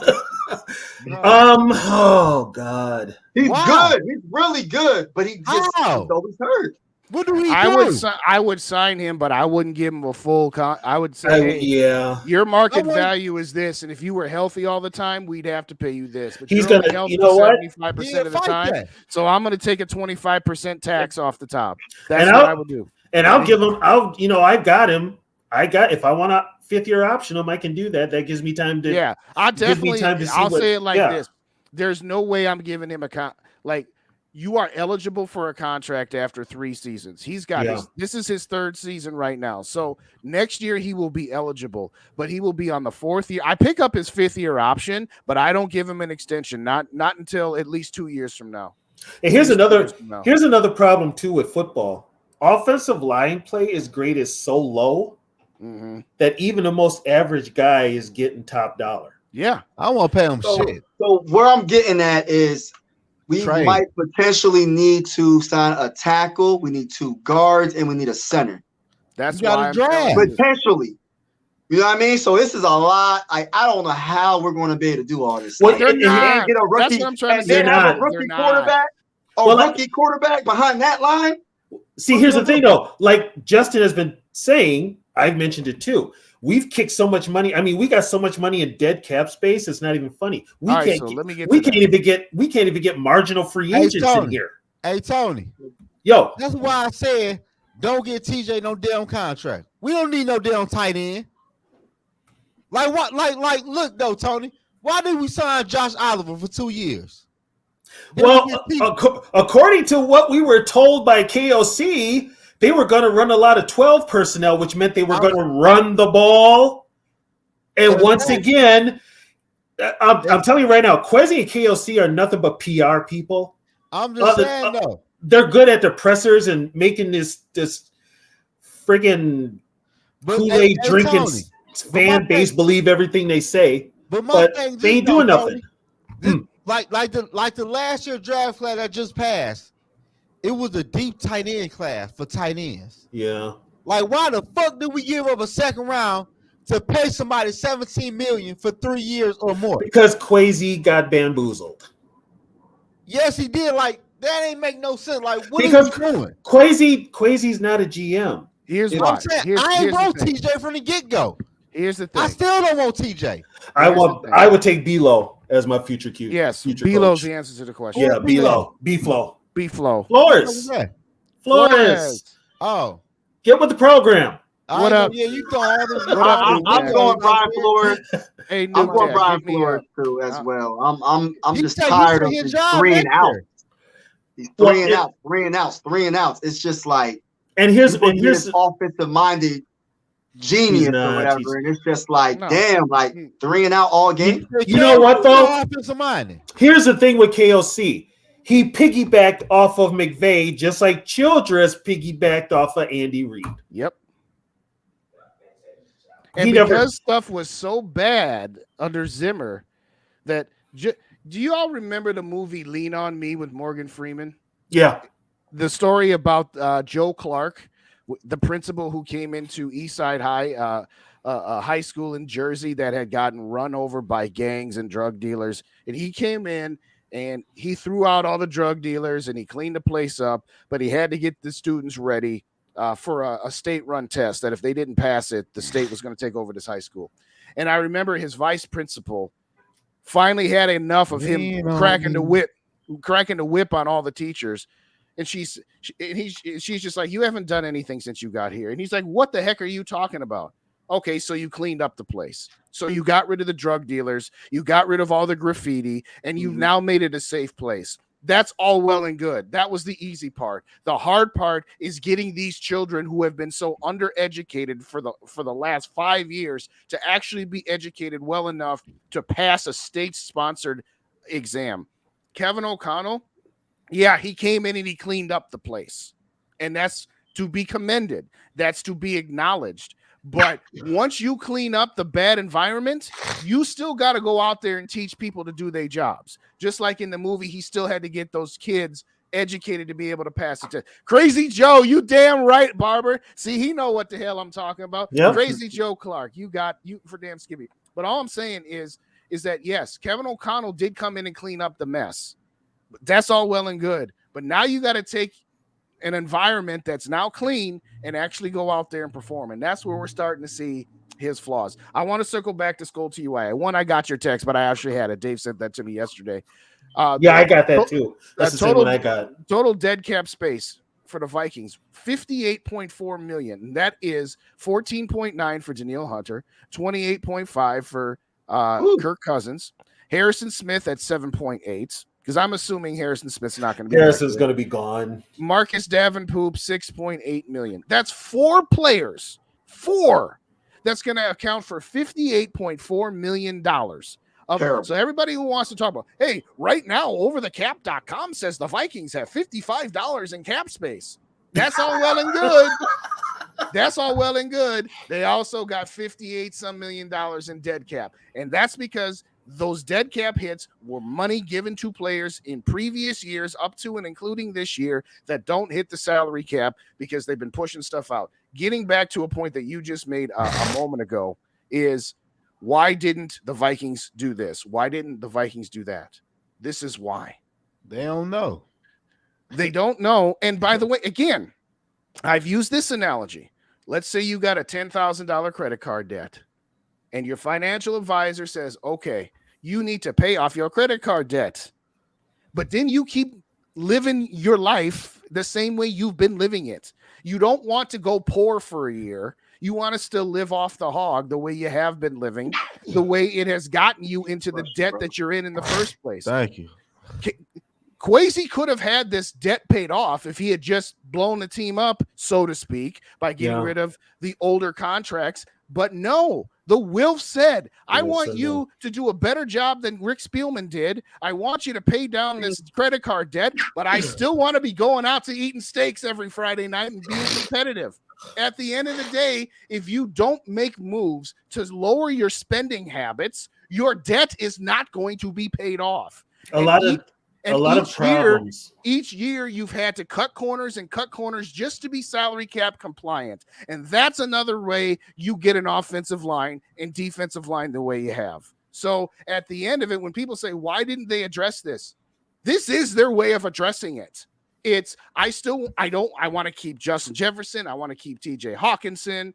And last year, the Vikings started off great and they lost Irv Smith. So they said, you know what? Let's go get TJ Hawkinson because our team is performing better than what we thought it would, and let's get one of the top 5 tight ends. We all loved the move at the time because we were 7-1 at the time, and we just got TJ Hawkinson. Guess what? Like Zoe has said, it's not that he thinks that TJ Hawkinson sucks. It's that you got to pay this guy $17 million a year, and then you pay Josh Oliver $7 million a year. You got $24 million a year tied up in 2 tight ends, and you wonder why we can't go sign a free agent guard? Because we got Kirk Cousins at his market value. We got Justin Jefferson coming down the pike. We got all these dead cap hits, and we got $24 million a year on average into tight ends. That's why. So, also, I want to bring this up too. That's true. Everything Justin said is true. And also, the other thing with Kwesi is, like I said before, Kwesi doesn't have the power that Spielman has. He's got to answer now. So look, though, Tony. So basically, you telling me is this all ain't Kwesi fault? No, it's not. In fact, he's probably Here's the thing. Kwesi is only listening to who's above him. Right. And like I said before, I brought this up with you guys before. Remember, think back to Kwesi's presser. He said he was a GM, but every decision would be made by a committee. Right. Who's the committee? Is Andrew Miller and Mark Wilf. So the two people that don't know a goddamn thing about football. Right. So let me ask y'all this though. None of them do. Three, So- right? Yeah, So let me ask y'all this. yeah. So at the end of the day, at the end of the season, somebody got to go. Is it KOC or Quasi? It don't matter. I can see Quasi resigning. Man, KOC got to go. Here's the thing. Depending Zoe. on how this defense plays for the rest of the season, it's going to Here's end up being Brian Flores being the head coach. It ain't Brian Flores' fault. But here's the thing. No. I mean, depending on how good the defense plays for the rest of the remainder of the season, he's going to mess around, take the head coaching job. Here's what you're missing, though. The Wilfs will not fire KOC. Nope. Wow. They will not fire KOC because then they're admitting they made a mistake. Yes. So we can see they made a mistake. Everybody. Yes. Everybody that knows anything about football that ain't drinking the purple Kool-Aid can see that. But the Wilfs will not. They'll let his contract expire, and that's how they'll just let his contract expire. And Look then at he how won't long renew it. Look at how long it took them to fire Mike Zimmer. That's a fact. Yeah. So Mike Zimmer had the armor of being one of Bill Parcells' guys, and they love yucking it up with Bill Parcells. Yeah, because they're Giants. They were Giants Exactly. season ticket holders. Here's the thing: when you say, "Is it really Quasi's fault?" Again, Quasi's the financial manager that is advising the Wilfs. You need to change how your spending habits are in order to pay off your debt. And the Wilfs are the ones that are saying, "I don't care. I'm gonna keep spending the money the same way I've been spending it." Quasi is, and then I'm all of a sudden shocked that the salary cap debt isn't going down, and all of a sudden shocked that the team's got all the flaws that it has. Quasi is basically the financial advisor that the Wilfs aren't listening to. Yes. He's the puppet. And they're the financial advisor that's going to get fired because he didn't do his job. Right. No, I'm doing the job you're instructing me to do. That's why. Yeah, and that's why I think. Competitive. And that's why he probably resigns. So look though, Tony and Day. So after the shit fall apart this year, do you think the ownership will change their mind? Like something ain't working out. No. It depends. It got to. This shit. You know what it depends on? It depends on ticket sales. Mm-hmm. Right, the fans. Thank you, Tony. Here's the thing. This is buy them fucking tickets, man. Don't buy them tickets in Minnesota fans. I ain't saying nothing about it. Here's the deal, Zoe. This team's ticket base, as far as season tickets, I think there's a waiting list. Yes. So now every year they're going to be sold out. So it's going to have to take a bunch of fans to give up those seats. But then there's somebody coming in. Hey, Tony, you live in Minnesota, right? Mm-hmm. Yeah. Yeah. You live in Minnesota today? Yeah. We both do. Yeah. Okay. And you say it's a line to buy tickets? Yeah. No. Yeah. For season tickets. Yeah. To buy tickets for that shit we seeing? Even last year was a fucking hot mess. Yeah, but you know what? Winning is a great winning covers that up. Winning is a great deodorant. Winning covers that up. Shit, not with me. I knew the shit was coming. So did I. So did I. That's what I'm saying. Like, but so why would I buy some tickets for next year if I knew what was coming? Because I'll answer your question, Zoe. Go ahead, Justin. You answer. What you're asking is, what is it going to? Hello? What the hell? What did I say? It felt like who put that up there? You did, Yogi. You did that? It sure wasn't me. I ain't got no control in this stream. That's Yogi. What I'm saying is this: the question you're asking. So what you're asking is, what's it going to take to change the owner's mindsets? That's what you're asking. Yeah, and we don't know what it's going. We don't know because everything is in the black. Here's the thing. I'll say Boy Scott. I am not saying that they're bad owners, like they don't spend money, because they do spend money. Yeah, they just spend it in the wrong places, and they don't understand. If you're in a poker tournament, right? Here's another analogy. I'm king analogy, right? If you're in a poker tournament, every hand you put in your ante, and then you get dealt your cards and you decide, am I going to play this hand or am I going to sit this hand out? They are poker players that have pushed all of their chips in on every single year. And they bluffing, huh? Sometimes they bluffing. Sometimes they bluff, and sometimes they got a good hand. Gambling and they losing. But here's what the thing of it is that hey, they ain't got shit for real, huh? my point is this. They need to understand that there's times to say, you know what, we're going to spend our money. And there's times where we're going to spend more money than we got and we're going to do some void years. They need to realize that you can't keep doing that.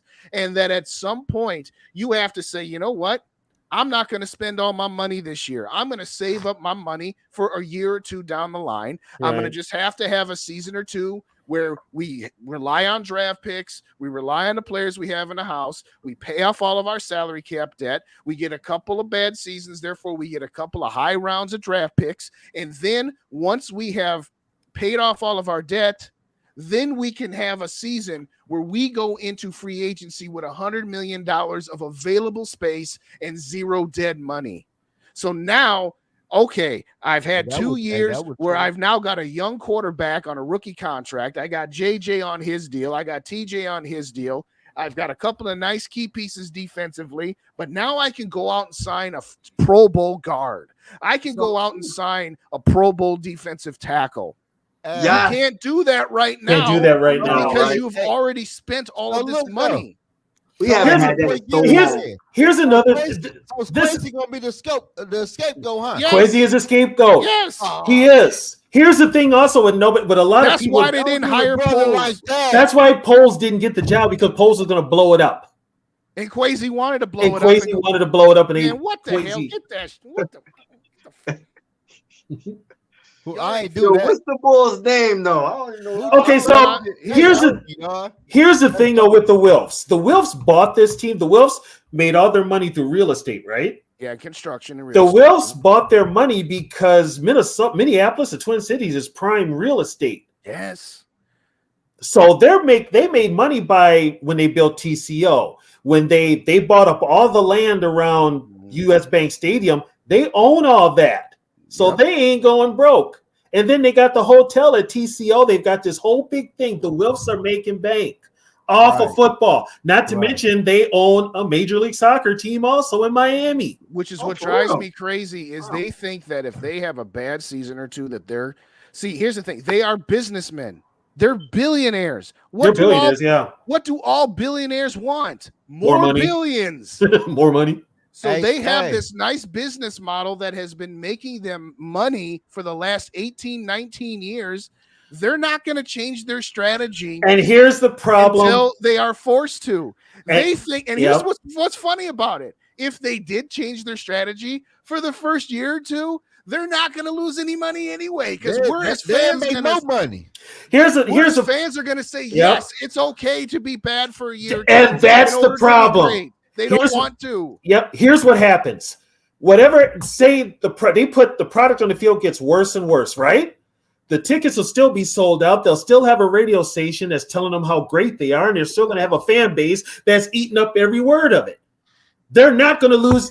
This team is going to have to tank for the next 20 years in order for anybody to change any minds. So let me ask y'all this, though. How y'all feel about this? I might change the subject a little bit. So how y'all feel about us having the Skull Fest Part 2 in Detroit at the NFL draft when we draft our franchise quarterback? You're going to have to talk to SK and Rap in particular. Yeah, get rapping them on the line, man. Y'all want to have Skull Fest Part 2 when we drive our franchise quarterback, man. We'll tell you what. We'll see how the season ends. We'll see if the Vikings are anywhere close to being able to do that. You want to know now or later? Say what? I could tell you how the season's going to end. You want to know now or later? Oh, it's going to end one of two ways. They're either going to miss the playoffs altogether or they're going to lose in a wild card round. That's all there is. I'm hoping, 10% chance here's the deal. I'm hoping to hear at the end of the last game, and the Minnesota Vikings are now on the clock. That's what I'm saying. They want me to Skull Fest Part 2 at the NFL draft. When we draft our franchise quarterback, you talk to Rap and SK. I don't know. Get us a Super Bowl. I don't know. And when I think of going somewhere, I'm thinking about going to like Vegas or something. I don't know I don't know about Detroit, bro. Hey, let me be clear about that. Our downtown lit. We go crazy downtown. Let me be clear about this, though. I know that Minnesota Sports Talk with Al. Man, I got to say I like Justin's idea. And another one was I feel blessed. When Gary said we Vikes will embrace the suck knowing we will get better. But being bad for 1 year is better. Here's the thing. None of us on this panel and none of us content creators that we are all associated, we're not saying we want to be bad. What we're saying, in particular, is I'm sick of being mediocre and fooling ourselves into, we just need to get we just need to fix this little thing here or fix this little thing there. That is what they've been doing for the last 5 years, and look what it's gotten us. Here's the thing. So if you're so dead set of being bad, of being a 5-win team, yes, being a 5-win team would suck. Particularly me. I got 4 shows every week I do. I don't want them to be a 5-win team per se. But what I really don't want is for them to be a 9-win team that has a cap at the wild card round. I'm willing to endure a season or 2, if necessary, of 4 or 5 wins in order to clean up the mess and put yourself in a better position to be in NFC championship games and, dare I say, be in a Super Bowl. We have been shown for decades that staying in the middle is not the best way to do it. We're always in the middle. Yeah. We rarely ever have train wreck seasons, and we rarely ever have, great seasons. Yeah, 2009 and 1998 were great seasons. 2017, okay, we got to the NFC championship game on a fluke play, but we still got there. Mm-hmm. Once every decade, getting to an NFC championship game, and once or twice every decade being a 4-win team, and then having 7 or 8 seasons where you're in that 7 to 10 mediocre range. I'm sorry. That doesn't do anything for me anymore. I'm 44 years old. I want to see a Super Bowl before I die. I'm willing to accept 2 years of being 4 or 5 wins bad, knowing that the idea is after that 2 years, I now have a full deck of salary cap room. I've got higher draft picks. I probably have a quarterback on a rookie contract where now 3 years after the 2 bad years, I've got 3 years of where I'm actually competing for a Super Bowl and not just competing for a division title. I realize that for some people, that's heresy to say, you want to be a bad team? I don't want that. I'm like, you're giving up being mediocre. Yeah. Right. Here's the thing. Here's the thing. All right, Mike. Have a good night, y'all. Yep. When Kansas City traded up for Mahomes, they were in the divisional round of the playoffs. That was taking a risk. You are risking a quarterback that has constantly gotten you 11-win seasons, constantly gotten you to the divisional round, and once to the AFC championship game. Oh, I'm sorry. He got to the NFC championship game with the 49ers. But that was a risk, giving up that. What are the Vikings risking? They are risking a team that comes down to the wire every year, winning a division, and is losing in the wild card. You're not risking much to be bad for 2 years. Here's a fun fact. The Vikings are only 2 team that's never had 3 losing seasons. Yeah, that's a good point, Sarah. Again, that's the quandary as a Vikings fan. Not even back to the 60s. They never had 3 losing seasons. They're always good, rarely bad, and rarely great. I'm willing to give up mediocrity for 2 years if it means I have a greater chance of being great for 3 years after that. Here's my thing, and I tell this to people all the time. A lot of people get on me because I'm harsh to the team. Here's the thing. I'm one of the few that are still left around here that saw those teams go to Super Bowls. Mm-hmm. I saw them win championships. They were consistently in the playoffs. The only thing I've seen the last 40 years out of this football team is how consistently they're inconsistent. Yes. And it gets old. And also as a football fan, as somebody that eats, sleeps, breathes football, coach, played, watched all my life, I'm looking at the product on the field like this is garbage. Hell yeah. This is garbage. What's funny about the Vikings for the last 20 years, since 1998 into 2009, they're a team. You want to know what they do? They're a team that beats teams that they're better than consistently. Yes. They lose to teams that they're worse than consistently, and they go about 500 against teams they're equal to. They do the bare minimum. We beat the teams we're supposed to beat. You're supposed to beat the Lions. Congratulations, you beat the Lions. You're supposed to beat this team because they're terrible. It's like last year, for example, when they beat the Bills, that was one of those times where they rarely beat somebody better than them You ain't lying. on the road that was unexpected. With a lot of it was a good thing, a lot of luck, but it was. But hey, it don't matter. You don't have. Yeah, it was the script. You don't have to apologize for that. But no. for the majority of my lifetime, outside of 98, 2009, and to a certain extent 2017, they beat the teams they're supposed to beat, and they lose to the teams that are better than them. There's no variance. Exactly. You missed the whole generation where they dominated. It's like in the 70s, you knew which teams were in the playoffs. No. So I got a question for y'all real quick. Wait. What, Zoe? What? This is history. You can go ahead and mute yourself. Quick question. What do you got, Woods? What's up, D-Will? What's up, D? First off, how y'all doing? My apologies. I was trying to get on while I was on the road, but man, don't be doing some crazy shit like that. We don't need to hear some report about some dude on the road. Anyway, what you got? You know what, Justin? I'm a professional driver. Okay. Oh, that's what they all say. No, I drive for a living. I'm a truck driver. Okay. Okay. I can back that up. But why is there a parental advisory at the top of the screen? Because JJ was in here earlier. Oh, okay. You know how the F-bombs can fly around this place. So. I said a few myself. So I heard it. I just saw it. I just started cracking up like, dang, it's rough over there right now. They got to put that up there. we got the little nephew in here, so we got to put it up. Yeah. What you saying, so? I said, I don't know what you got. Go ahead, you guys. Go ahead, finish. I ain't saying. No, I just here's a word. I mean, we're heated, right? I don't want to come across as negative. I'm just being realistic. You being real. It's not real. That's not negative. Here's the thing. I'm negative. Here's the thing. I've got people telling me day in and day out how negative I am on this team because I ain't yelling Skol every 5 minutes and praising KLC. I'm just being a realist. Man, if you're looking at this product that's on the field right now and you're cool with it, that's on you. That's on you. I got them on my money line.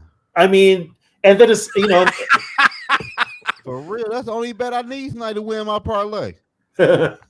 What's the score? That's why I just asked, what's the score? Shit, I got them on my money line. Hold on. You're gonna be that dude at the end of the Super Bowl that was destroying that dude's TV. Oh, 14-7. Oh, that's cool. They still that ain't too bad. Cover. You know what I'm talking about, Zoe? That ain't too bad. Yeah, I seen that. That nigga was. I'm sorry. He was a Cowboy fan, wasn't he? He was a Cowboys fan. I remember that. He bet on the Eagles. He bet on the Eagles. He bet on the Eagles. And he's like, he almost hit some girl up in there. I'm like, what is up with this dude? He was mad. He was like, he's gonna catch. Would you have $100,000 or some shit on my that girl? game? I smashed on TV. He was gonna catch a case. He was catching a case. He was about. I got too much fucking money on this shit. And I feel you be mad when certain things don't come. That's why I don't bet like that. But see, here's the thing though: if you're gonna be a bettor and you're gonna be smart about it, you should know that you don't be putting money on certain teams. But shit, on the safe bet, you can money line Colorado. Anyway, what was I saying a minute ago?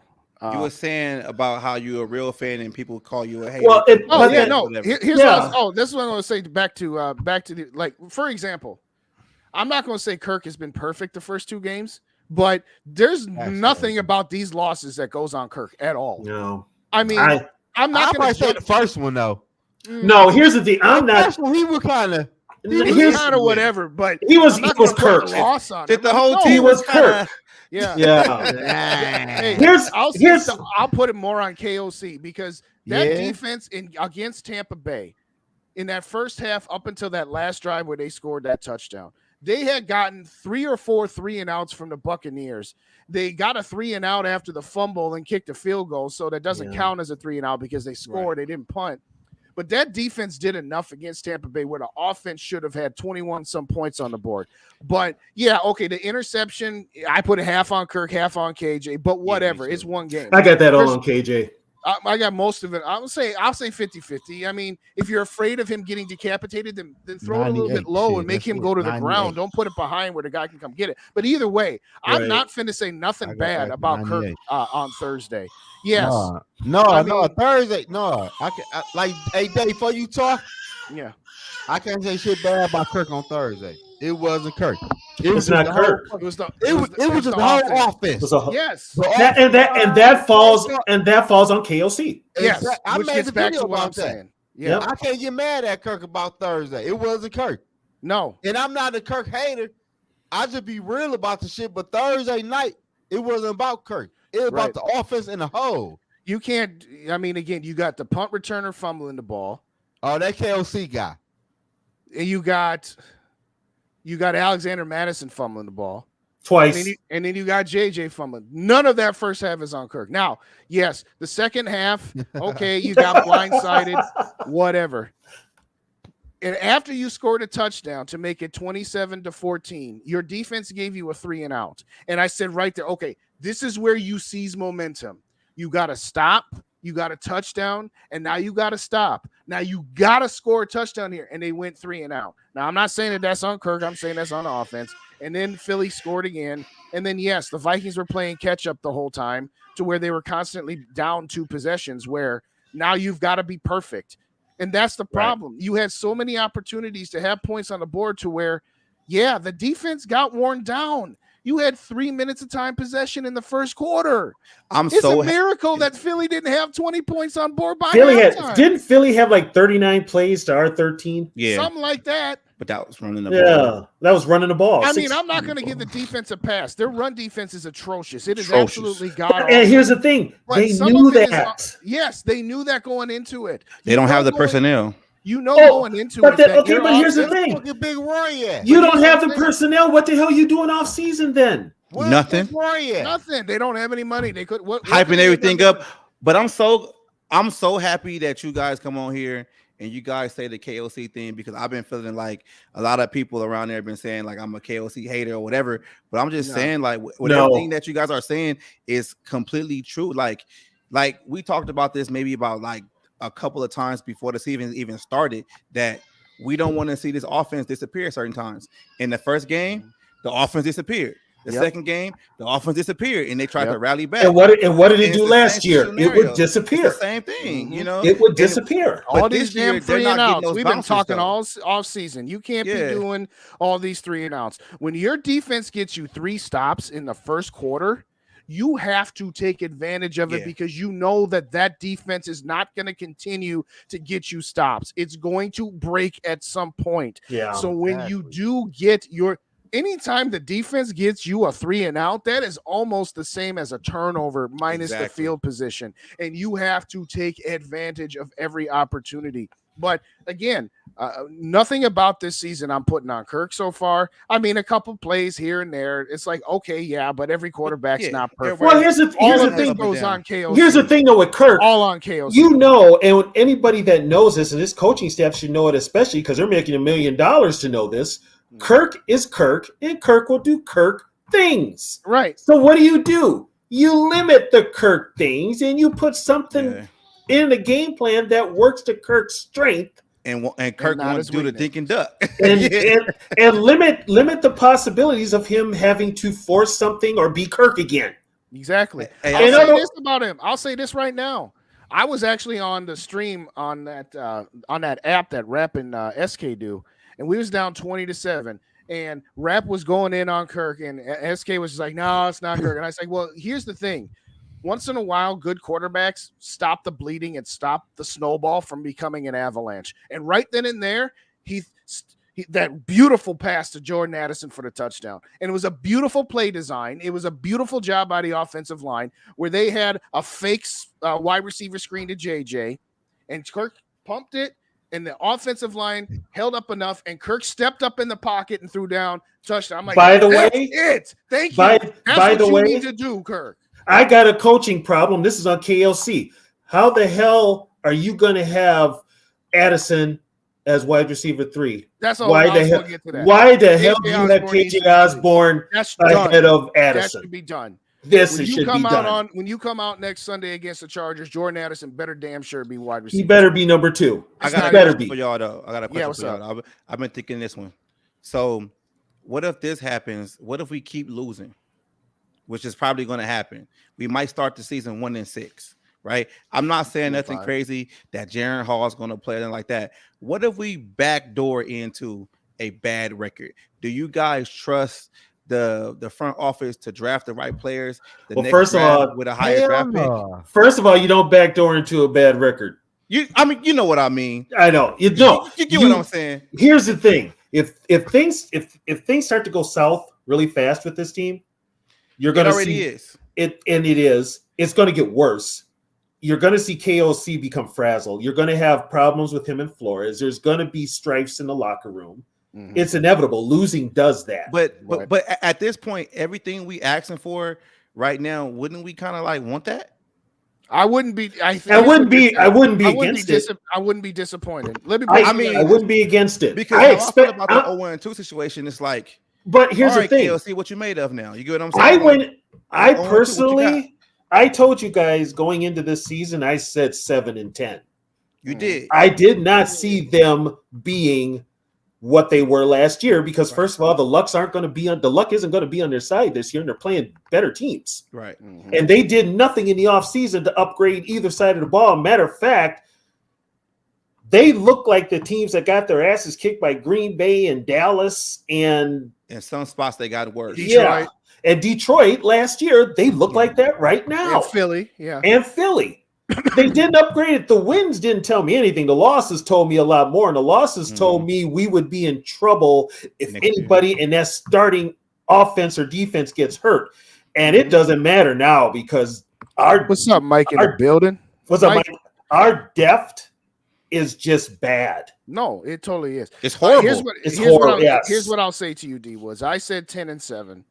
Then I said 11-6. And now with this loss, they're back to 10-7. If they go back to all right, let's say they beat the Chargers, they beat the Panthers, lose to the Kansas City, beat the Bears, and lose to San Francisco, and are 3-4 after 7 games. Then you got a 5-game stretch where you can go 4-1, and you'll be 7-5 at the bye week. And that's about where I had them. And then you finish out the regular season with 5 more games. Yes, if after 7 games, you're instead of being 3-4, if you're 2-5 or 1-6, you sell players. Yeah, I want to see it. That's what they should do. Yeah. If they are 2-5 after 7, after San Francisco, if they're 2-5 and their only victories are against Chicago and Carolina, they're not going to do what they should do, which is they should take Harrison Smith, see if you can get a 5th-round pick for him. See if you can get a 2nd-round pick for Danielle Hunter. And dare I say, see if you can get Kirk Cousins to waive his no-trade clause. Now, they're not going to do that. Let me be clear. They could be 0-7 at that point, and they still won't do it because that's the mindset of the Wills. The only one they might shop is Danielle. So, yeah, here's what I'm going to say. If they're 2-5, they'll probably shop Danielle like they shopped Ngakoue. Right. But they'll still be taking another half measure. If you're 2-5, you get rid of all your old contracts. You get rid of them. You blow it up. But I'm just saying though, like you go to Kirk and say, "Hey, we're not re-signing you next year. We're going in a different direction. Tell us right now where you want to go." Hey, Justin, I got this for you. Mm-hmm. A GM gets a phone call from Quezzy. Yeah. You know he's gonna snowball Quezzy, and Quezzy's gonna take whatever cheap ass deal he gives him because Quezzy don't know how to bargain. Okay, what's your question? Actually, I'm just saying it. The statement. Oh, don't get me wrong. Yes, if another GM called and said, "Hey, we'll give you a 4th rounder for Danielle Hunter," and he took that, I'd be like, "Dude, really? A 4th-round pick?" He'll do it. He'll take it. If you let Danielle Hunter walk, you get probably a 3rd-round pick in 2025. Depending on the team, though. I will because the team is desperate. You got to get at least a 3rd or a 2nd for him. Yeah. If you're gonna, I'm gonna put this out there too. If this team goes into Chicago and loses, all hell's gonna break loose. And I want to see it. That's what I'm saying. I want to see the whole chaos. I want coaches to be arguing with each other. I want players to say they want to go because at the end of the day, that might be the best thing for us. And that could come back to, and I'm sure what's his name. If Poles says anything in the press about beating them, they're gonna Miller and Wilf are gonna flip a switch, and that's gonna be their own fault. Yep. Yeah. Yep. Like Gary just said, should have blown it up last year. I said that, but 2 years ago. Last year, 2 years ago, they should have 2 blew it years up. ago. Period. They should have blew it up. 2020, they had a chance, and they had a chance mid-season to pivot. And I just want to be honest with y'all. Like, I was one of the guys, like, too, like, I believe, like, the whole 13 thing. I was like, okay, maybe they can do it again. But just like you said, you guys said, though, like, the losses told the story what was really supposed to happen.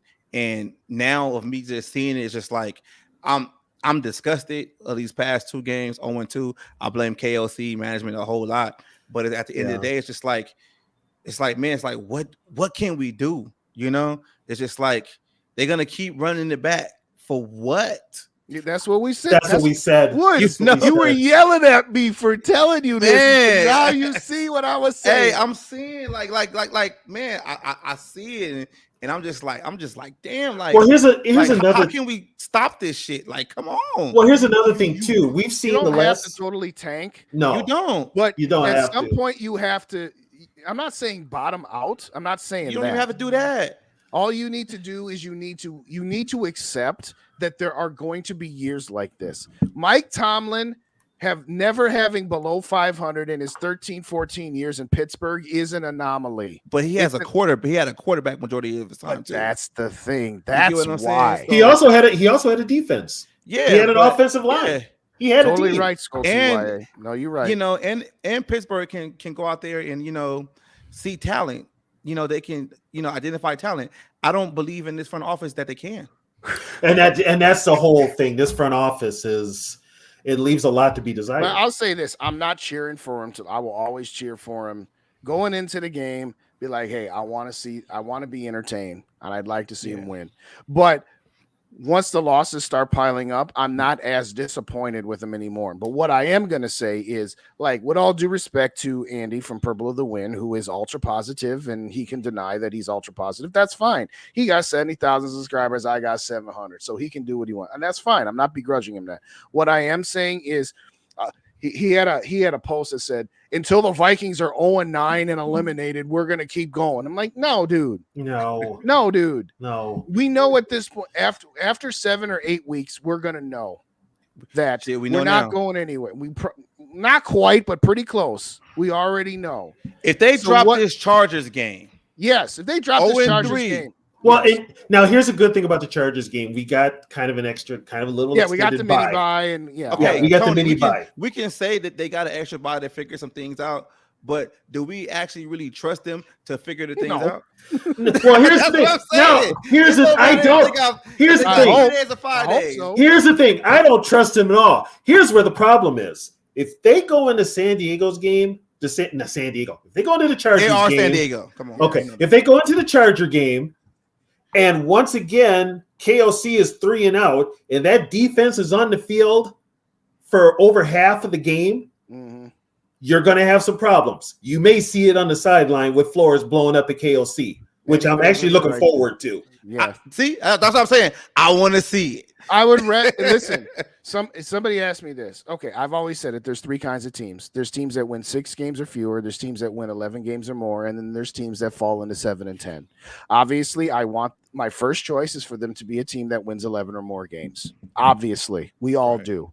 But the reality is, your second best option is to be a team that wins 6 games or fewer. And your worst option is to be a team that wins 7 to 10 games. 7 to 10 is the worst place to end up because you're just not good enough to win a Super Bowl. And you're also not bad enough to be in a position to. You're still in the middle. You're still mediocre. That's all you are. You're in the middle. Yes, if they start out 2-5, I'm getting on the horn. What can I get for Danielle Hunter? What can I get for Harrison Smith?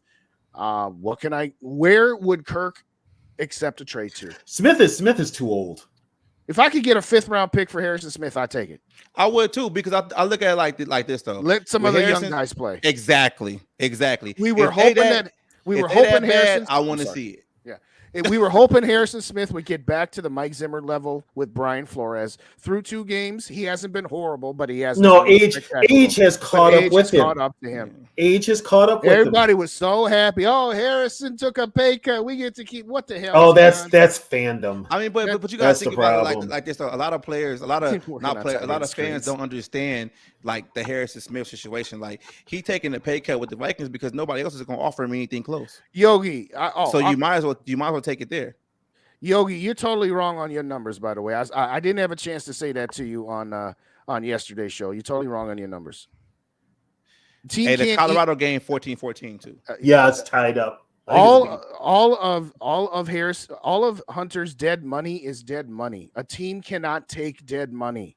Dead money is prorated signing bonus. That you're stuck with that. Yeah, we got to pay that. Yeah, you are stuck with it. The only thing that goes is the prorated amount of their salary.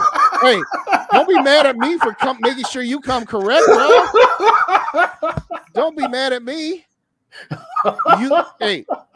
Danielle Hunter has 14. Danielle Hunter has 14.9 million dead next season, and that is the same whether you trade him prior to the trade deadline or you keep him for the rest of the season and let him walk. It's 14.9 dead either way. How the hell does Justin?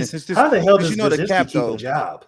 Hold on just a second. What Woods? Since you know the cap, how many years will it take the Vikings to be out of cap hell? Basically, 1 or 2. It depends. It depends on how they do it. Yeah, it's more than I'm thinking 3 or 4. You talking about from right now or from when Quasi? I'm just saying because I know if Kirk walks, it's like those void years. Danielle Hunter has void years. A couple of the other guys got void years. Like the void years, I don't really care about is those 1-2 million years or whatever. Like we paid Anthony Barr last year $9 million to play for the Dallas Cowboys. Yep, basically. So it's kind of like how long would it take for those big void years to basically go away, and then I'm not saying start from scratch, but like not have that looming over the head of the franchise anymore. Well, go ahead, Justin. I'll put it to you like this: Kirk Cousins has 4 void years, 10 and a quarter, 10 and a quarter, and then 4 and 4. That's how you get to 28 and a half. Okay.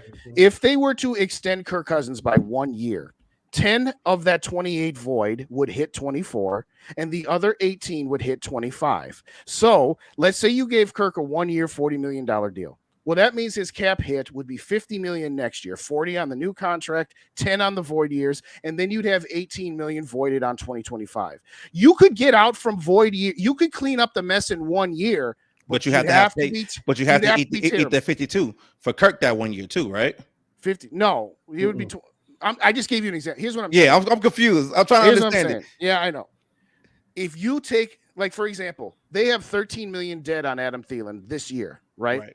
If they had traded Kirk Cousins prior to the start of this offseason, they would have had $12 million dead.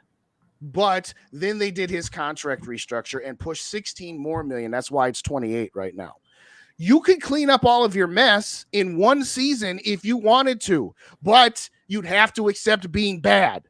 Because if you don't bring back Kirk and you just go with Jaron Hall as an example, and you don't bring back Danielle Hunter, and you get rid of Harrison Smith, and you don't bring back Marcus Davenport, and you don't bring back anybody else that's got void years, you're going to have about $80 million dead on 2024. But then the entire dead bill is paid, and in 2025, you're playing with a full deck again. The Vikings' problem is that they've been trying to do it in stages over the course of a couple years so that they never go into it trying to be bad. When Quasi took over, they signed Zadarius Smith. Okay. Yeah. And you structured it to where it cost you $3 million on last year's cap and it cost you $4 million on this year's cap. Mm-hmm. When they got rid of Adam Thielen, they could have pushed some of that money into next year, and they smartly chose not to. The problem with all of the dead cap hits is you don't pay them until the player is gone. So as long as you hold on to a player, you keep pushing it and pushing it and pushing it. The way to get out from under it is to just bite the bullet, rip off the Band-Aid, use whatever cliche you want to use. They could have cleaned up all of their salary cap mess at the beginning of the Quasi era by going the Ryan Poles route and just getting rid of bad contracts and paying off all your debt right then and there. But they didn't want to. Why? Because They the wanted to be owners say we don't competitive. do that. They want a competitive rebuild. I mean, again, you have $28.5 million for Kirk Cousins, and it will all hit next year if he's gone. But Right. again, if you bring him back next year, then only 10 of it will hit next year, and the other 18 will get pushed off into 25. That's the main reason that I'm just ready to move on from Kirk. It has nothing to do with his ability. It's, I agree with just that wanna, part too. I just want to pay off the debt so we can start Right. spending money again. We're gonna, yeah, we can't afford it. Now, do you Yeah. guys think that they're afraid if they do that? Not saying afraid like the fans, because I think us fans, we're gonna be there if they win 2 games or 5 games, whatever. We're gonna be there anyway. But are they afraid that that might upset certain players on the team? Like, hey, Sure, what are we maybe. taking for? It could. It Here's the could. thing. You're talking about Justin Jefferson in particular. Exactly. This ridiculous notion that Justin Jefferson is going to abandon the Vikings if Kirk Cousins is not his quarterback. It's ridiculous. Yes, Justin Jefferson has set all kinds of records, and he has done amazing things with Kirk Cousins as his quarterback. But you're an idiot if you think that Kirk Cousins is the only quarterback on the planet Earth that Justin Jefferson can be successful with. Right. Obviously, if Kirk Cousins got hurt in that Chargers game and you went with Jaron Hall for the rest of the season, Justin Jefferson's numbers are not going to be at the same level as they were with Kirk. But it doesn't mean that he's going to turn into Troy Williamson. He's Justin freaking Jefferson. Damn, He's you said still Troy Williamson. instead of being a 2,000-yard receiver, he might only be a 1,300-yard receiver. Which isn't bad. Oh my God. And Yeah, guess no what? kidding. When you talk about Justin Jefferson in his contract right now, some people are just like, why haven't he signed his deal yet? What are the Vikings not offering him? What does Justin Jefferson want? Does he want to stick with Kirk Cousins so that he can continue what he's been doing, knowing that he'll never win a Super Bowl because of how the roster is constructed? Right. Or does he say, you know what? I'm ready to try a different quarterback. Justin might be saying, hey, I love Kirk, but I know that I've got a ceiling with how far or how close I can get to winning a championship with him. So I don't know. But as far as I think you can't think that way. You got to do what is best for the team. You got to do what is best to build you the best possible roster. And keeping Kirk Cousins is a good short-term move, but it's a bad long-term move. Long-term. Like, do You think just that got to go up to Justin and say, hey, we got to move on from Kirk, because if we're going to give you a bucket load of money and we just gave money to Hawkinson and we need to sign Darisaw, we can't afford to keep Kirk. So your number's going to drop for a year or two. But we also need you to be here for the young quarterback to give that young quarterback an advantage. Well, because if we keep Kirk, we can't build a Super Bowl roster. No, you can't. Do you think it's in Justin's advantage, like he's doing it now, like the play, like, okay, I signed him when I signed it? Because if he signs this year, whatever, it probably goes into effect next year, basically, right? So the more he waits, probably the more money he's going to make anyway, because the cap is going to keep going up. The cap goes up, right? The cap goes up every year, and that also gives him a chance to see who's making what. Exactly, he can make more money, right? So he doesn't need to sign a deal right now. And so what? He's got next year, and the Vikings are going to pick up that 5th-year option. Am I right? They already did. Next year is the 5th-year option. Is it? Is it? Yeah. This is year 4. This is year 4. 2020. Okay. Yeah. And you can franchise him. And you could. You don't want to do that though. You don't want to do that. You don't want to do that for a multitude of reasons. Right. Here's the thing. Here, to answer your question, Woods, Justin's going to have to understand. You have to choose one side or the other.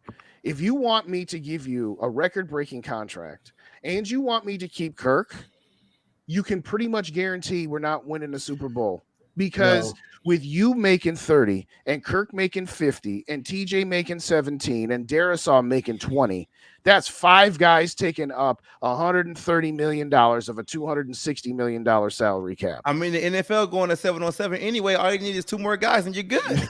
Yeah, no kidding. No. To your point about if you were to move on from Kirk, whether it's after the season is over or you make an in-season trade and you get something in return, and how that would affect the locker room, I don't give a fuck about the locker room. I give a fuck about Justin Jefferson. Okay. That's the only guy I care about. Only one person. He is the franchise player. Okay. He is the Kevin Garnett. When Kevin Garnett was the Timberwolves, that's Justin Jefferson. And so if Justin comes to me and he says, hey, we got to keep what Kirk. Yogi talking about, man? JJ going to the 49ers. Yogi, I love you, brother, but get out of here. Yogi drinking? I don't know. I think so. Hell yeah, he Drinking, is. smoking, or both. I would adjust and I'd be like, hey, what's more important to you? Me giving you your mega deal and keeping Kirk so that you can continue to get your Right. receiving numbers or winning a championship. Because if your objective is to make your money and make your stats and get to the Hall of Fame, and you tell me under no circumstances do you want me to get rid of Kirk, if that's what I have to do to keep him happy, that's what I'm going to do. But I'll make it clear to him, if just like I said, with you, TJ, Kirk, Darisaw, I don't have enough to put a competent roster that wins a Super Bowl. If you want to win a Super Bowl, I'll get you all your money, and I will build this team up with the next quarterback. And you and Jordan, you're going to have to do some hand holding. Chris Carter and Randy Moss, they held Dante's hand for the first season. Yeah. And then Dante came around, and Dante was what Dante was, good, bad, or indifferent. Right. But you Could this can't be a afford to factor keep too? them, everybody. Yeah. Could this be a factor too? This is something like different though, right? Jamar Chase came in the year after him, right? Right. Could the Bengals give him a contract before JJ, and JJ can top that?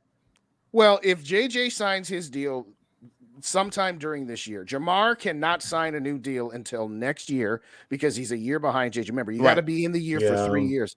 It's not going to matter all that much because, again, if you sign JJ to a 3 or 4 year extension, you're going to pay him X amount of dollars. Yeah. If you sign him to, say, a 5-year extension, well, guess what? You're going to have to pay a little extra tax on that because the salary cap keeps going up. You sign Justin to a 3-year extension and he can sign another one in 3 years. Yeah, you probably could get away for 35. I would sign him to whatever he wants. I'll give you 35 over 3 years, or I'll give you 40 over 5 years. I give him 40 at 5 years. Absolutely, I would, because that's a 5-year deal, and you can do what the Chiefs did with Patrick Mahomes. Move it around a little bit. Move it around. That's the one thing you could never do with Kirk because it was always a short-term deal with fully guaranteed money. The only way you could ever move money for Kirk was to put it into the void years, which is what we just got done talking to. But I really don't think that JJ cares who his quarterback is. I think JJ cares about winning. And he cares about winning and says, hey, get me the ball because I can help the team win if I get in the ball more. And honestly, I don't think JJ might not want Kirk. I think JJ likes Kirk. I really do, but I don't think he loves him. I think he JJ likes him, but he probably knows he's not going to win with him. He's smart enough to know that Kirk will get me to the playoffs, and that's about it. And it's not necessarily Kirk's fault. Again, the rest of the roster, we've talked about it for an hour and a half since I got on anyway.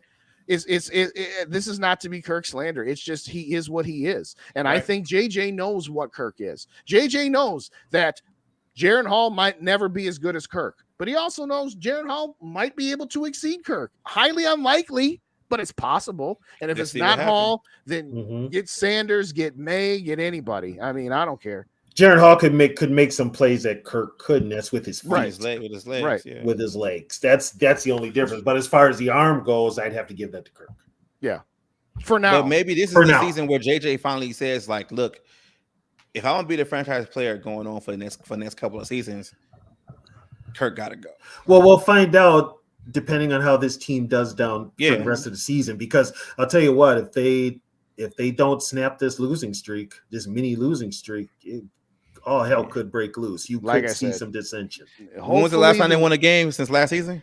That would be the Chicago game. The Chicago game. Yeah, when they weren't even trying. The last real game they won was Christmas Eve against the Giants because they lost to the Packers. The Bears game don't count. They lost to the Giants, and then they've lost the first 2 games. So the most recent actual victory was Christmas Eve. And they won that on the last second 61-yard field goal. Or was it how many yards? 61, 61-yard field goal. Yeah.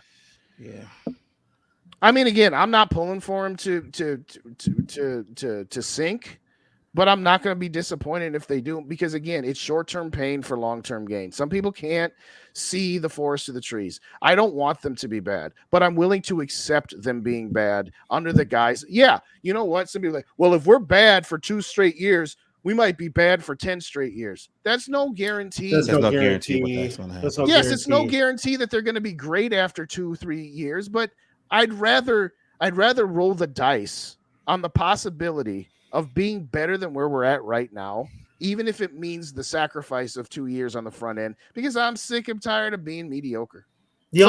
Some fans just want to be mediocre because they just want a season where they can cheer for their team and my team made the playoffs. If that's all you want, then Clipper fine. fans. They're fine.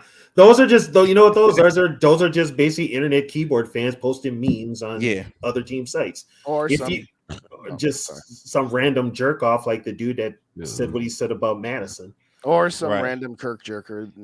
Right. But I mean, if you are a football fan, and like I said, I've been a fan for 50 plus years, die hard, live and die with this team. I don't want to see him lose. I want to see him win every game. But guess what? If we're going to lose, then lose and build for the future. Exactly. And then we don't even trust in the build. Yep. Well, that's a whole nother conversation. I know Skull TY said, and I think Mary said it earlier, maybe it was Sarah. The Vikings history says they won't be bad for 10 years. No. But here's the thing. But here's another thing too. The Vikings have never had a front office that was as incompetent as this one. That's the whole thing. They've had some sort of stability in the front office that they had a direction where they wanted to go. But the direction has always led them to mediocrity. Yeah, but it kept ticket sales brisk and everything. They didn't care. We're going to buy tickets anyway, though. That's the thing. I would if I could sit with the Wills right now. I'd be by the way, if there's a Viking fan that don't want their tickets, feel free to send them to me. I'll take them, win, lose, or draw. Everything you say right now, I'm still going to the games, right? Yep. Right. Yep. I mean, listen, if I could sit down with Ziggy and Mark right now, I'd be like, you guys tried it your way for the last 18 years. You've made enough money. You're not going to lose any money. This fan base, here's the thing. The opposite of love is not hate. This fan base is not going to hate. This fan base could be subject to apathy, which is I don't care. I don't care is worse than hate. Because if you hate something, you still care enough about it to give. You're still passionate about it. I said, you know what? We don't want to be a bad team for 3-4 years. Of course not. But we're willing to endure a couple of bad seasons. If during those bad seasons, you're clearing the deck of older players, bloated contracts, void years, so that you can start from scratch and rebuild it from the ground up, because your ground up is still going to include Justin Jefferson and Jordan Addison. You're still, and like Gary said, the 2000, or excuse me, like whoever, you got a deep class here. You got a deep quarterback class. So if this season goes down the toilet and you draft one of those quarterbacks, and even next year, let's say you only get 5-6 wins next year. Okay, now your salary cap is freed up again. And now you've got a young quarterback, 2 young wide receivers, still a decently young tight end. You still got your tackles.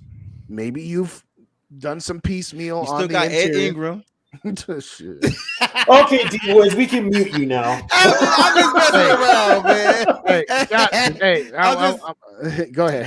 I'm just messing with you, man. I'm sorry, man. I do want to say this though. Oh, good one, Yogi. I do want to say this though. How the hell is Yogi doing that if he's not even in the building right now? Or is that you, Zoe? That ain't me. That's Yogi. How's he doing that if he's not even in here? Hide behind he background. Oh, is he in the background? He went away. Here's the thing. As far as like everybody's like, we gotta draft that franchise quarterback, blah blah blah. We do have to draft the franchise quarterback, but here's what you got to do. It doesn't have to be a first rounder. Nope. It can be a second rounder. It doesn't even matter what round. If you put together a game plan that works best for that quarterback to succeed, and you stick with it. That's the whole thing. It works. Good luck on that. Yeah, but if you got a competent coaching staff, which here's the thing. Let me give you another example. In 2007, Brett Favre left after the loss in the NFC Championship game. Aaron Rodgers came in. It was his 4th season because he'd been sitting behind Favre for 3. They went 6-10 that year. Mm-hmm. But you saw enough from Rodgers to say, okay, we weren't very successful last year. He had his flaws. He held on to the ball too long and took a lot of sacks. 2008, again, they went 6-10. Yeah. 2009, they went 11-5. They were a wild card team. They lost in a wild card round in overtime when Rodgers got face mask. The next season, they went 10-6. They were the 6th seed, and they went 2 and won the damn Super Bowl. So they were bad for 1 year. Now, granted, they already had taken their quarterback and they had stashed him away. But even when they did that, they still had a bad season at 6-10. And then they drafted BJ Raji in the top 10. Mm-hmm. And then they traded up using the pick they got for Favre to get Clay Matthews. So all of a sudden, you got a new, younger quarterback in Aaron Rodgers, who had been marinating for 3 years, and you got 2 studs on your defense. And then they had a wild card season, and then they had a Super Bowl season. And now I'm not saying that the Vikings have their Aaron Rodgers stashed away, but my point is that you don't have to be bad for 5 years to turn it around. Yeah. And you also, just have to not be afraid of being bad for a year or two. And also, the Wills are afraid of that. They're very afraid. And Justin, all you guys remember this. Mike McCarthy was running kind of that traditional offense for Rodgers, and he wasn't getting it. What did he go to? The no huddle, hurry up, faster offense, and Rodgers thrived in that. Mm-hmm. That, by the way, that was specifically for Rodgers. As much as we can harp on the buffoonery that is Mike McCarthy at times, Mike McCarthy, I'm not going to say he made Aaron Rodgers. That's a bit of an overstretch. But Mike McCarthy knew that Rodgers didn't have his mechanics. And granted, McCarthy had 3 seasons to work on that because he still had Favre. But Mike McCarthy took a raw Aaron Rodgers and improved upon him. And if that's what we thought KOC was going to be, then let's give him that opportunity instead of just going through the same motions over and over again. Well, you know who gave McCarthy a lot of credit was Rich Gannon. He was in Kansas City. Yeah. Because Gannon said he had never had a quarterback coach his whole career, right, till he got to Kansas City, and Mike McCarthy made him a better quarterback. Listen, I'm gonna dip out here. If y'all don't already subscribe to me, that's Purple and Gold for Days. I'm gonna put that in the chat there real quick. I know we get a little bit. Yeah, I'm out of here too. Yeah, I think we all about to tap out tonight, y'all. I'm trying to watch that Buffalo game, man. Yeah, man. What's the score? 14-14. 14-14. Yeah. Skull to the bowl. Whole lot of skull gang on this one. Yeah. Hey.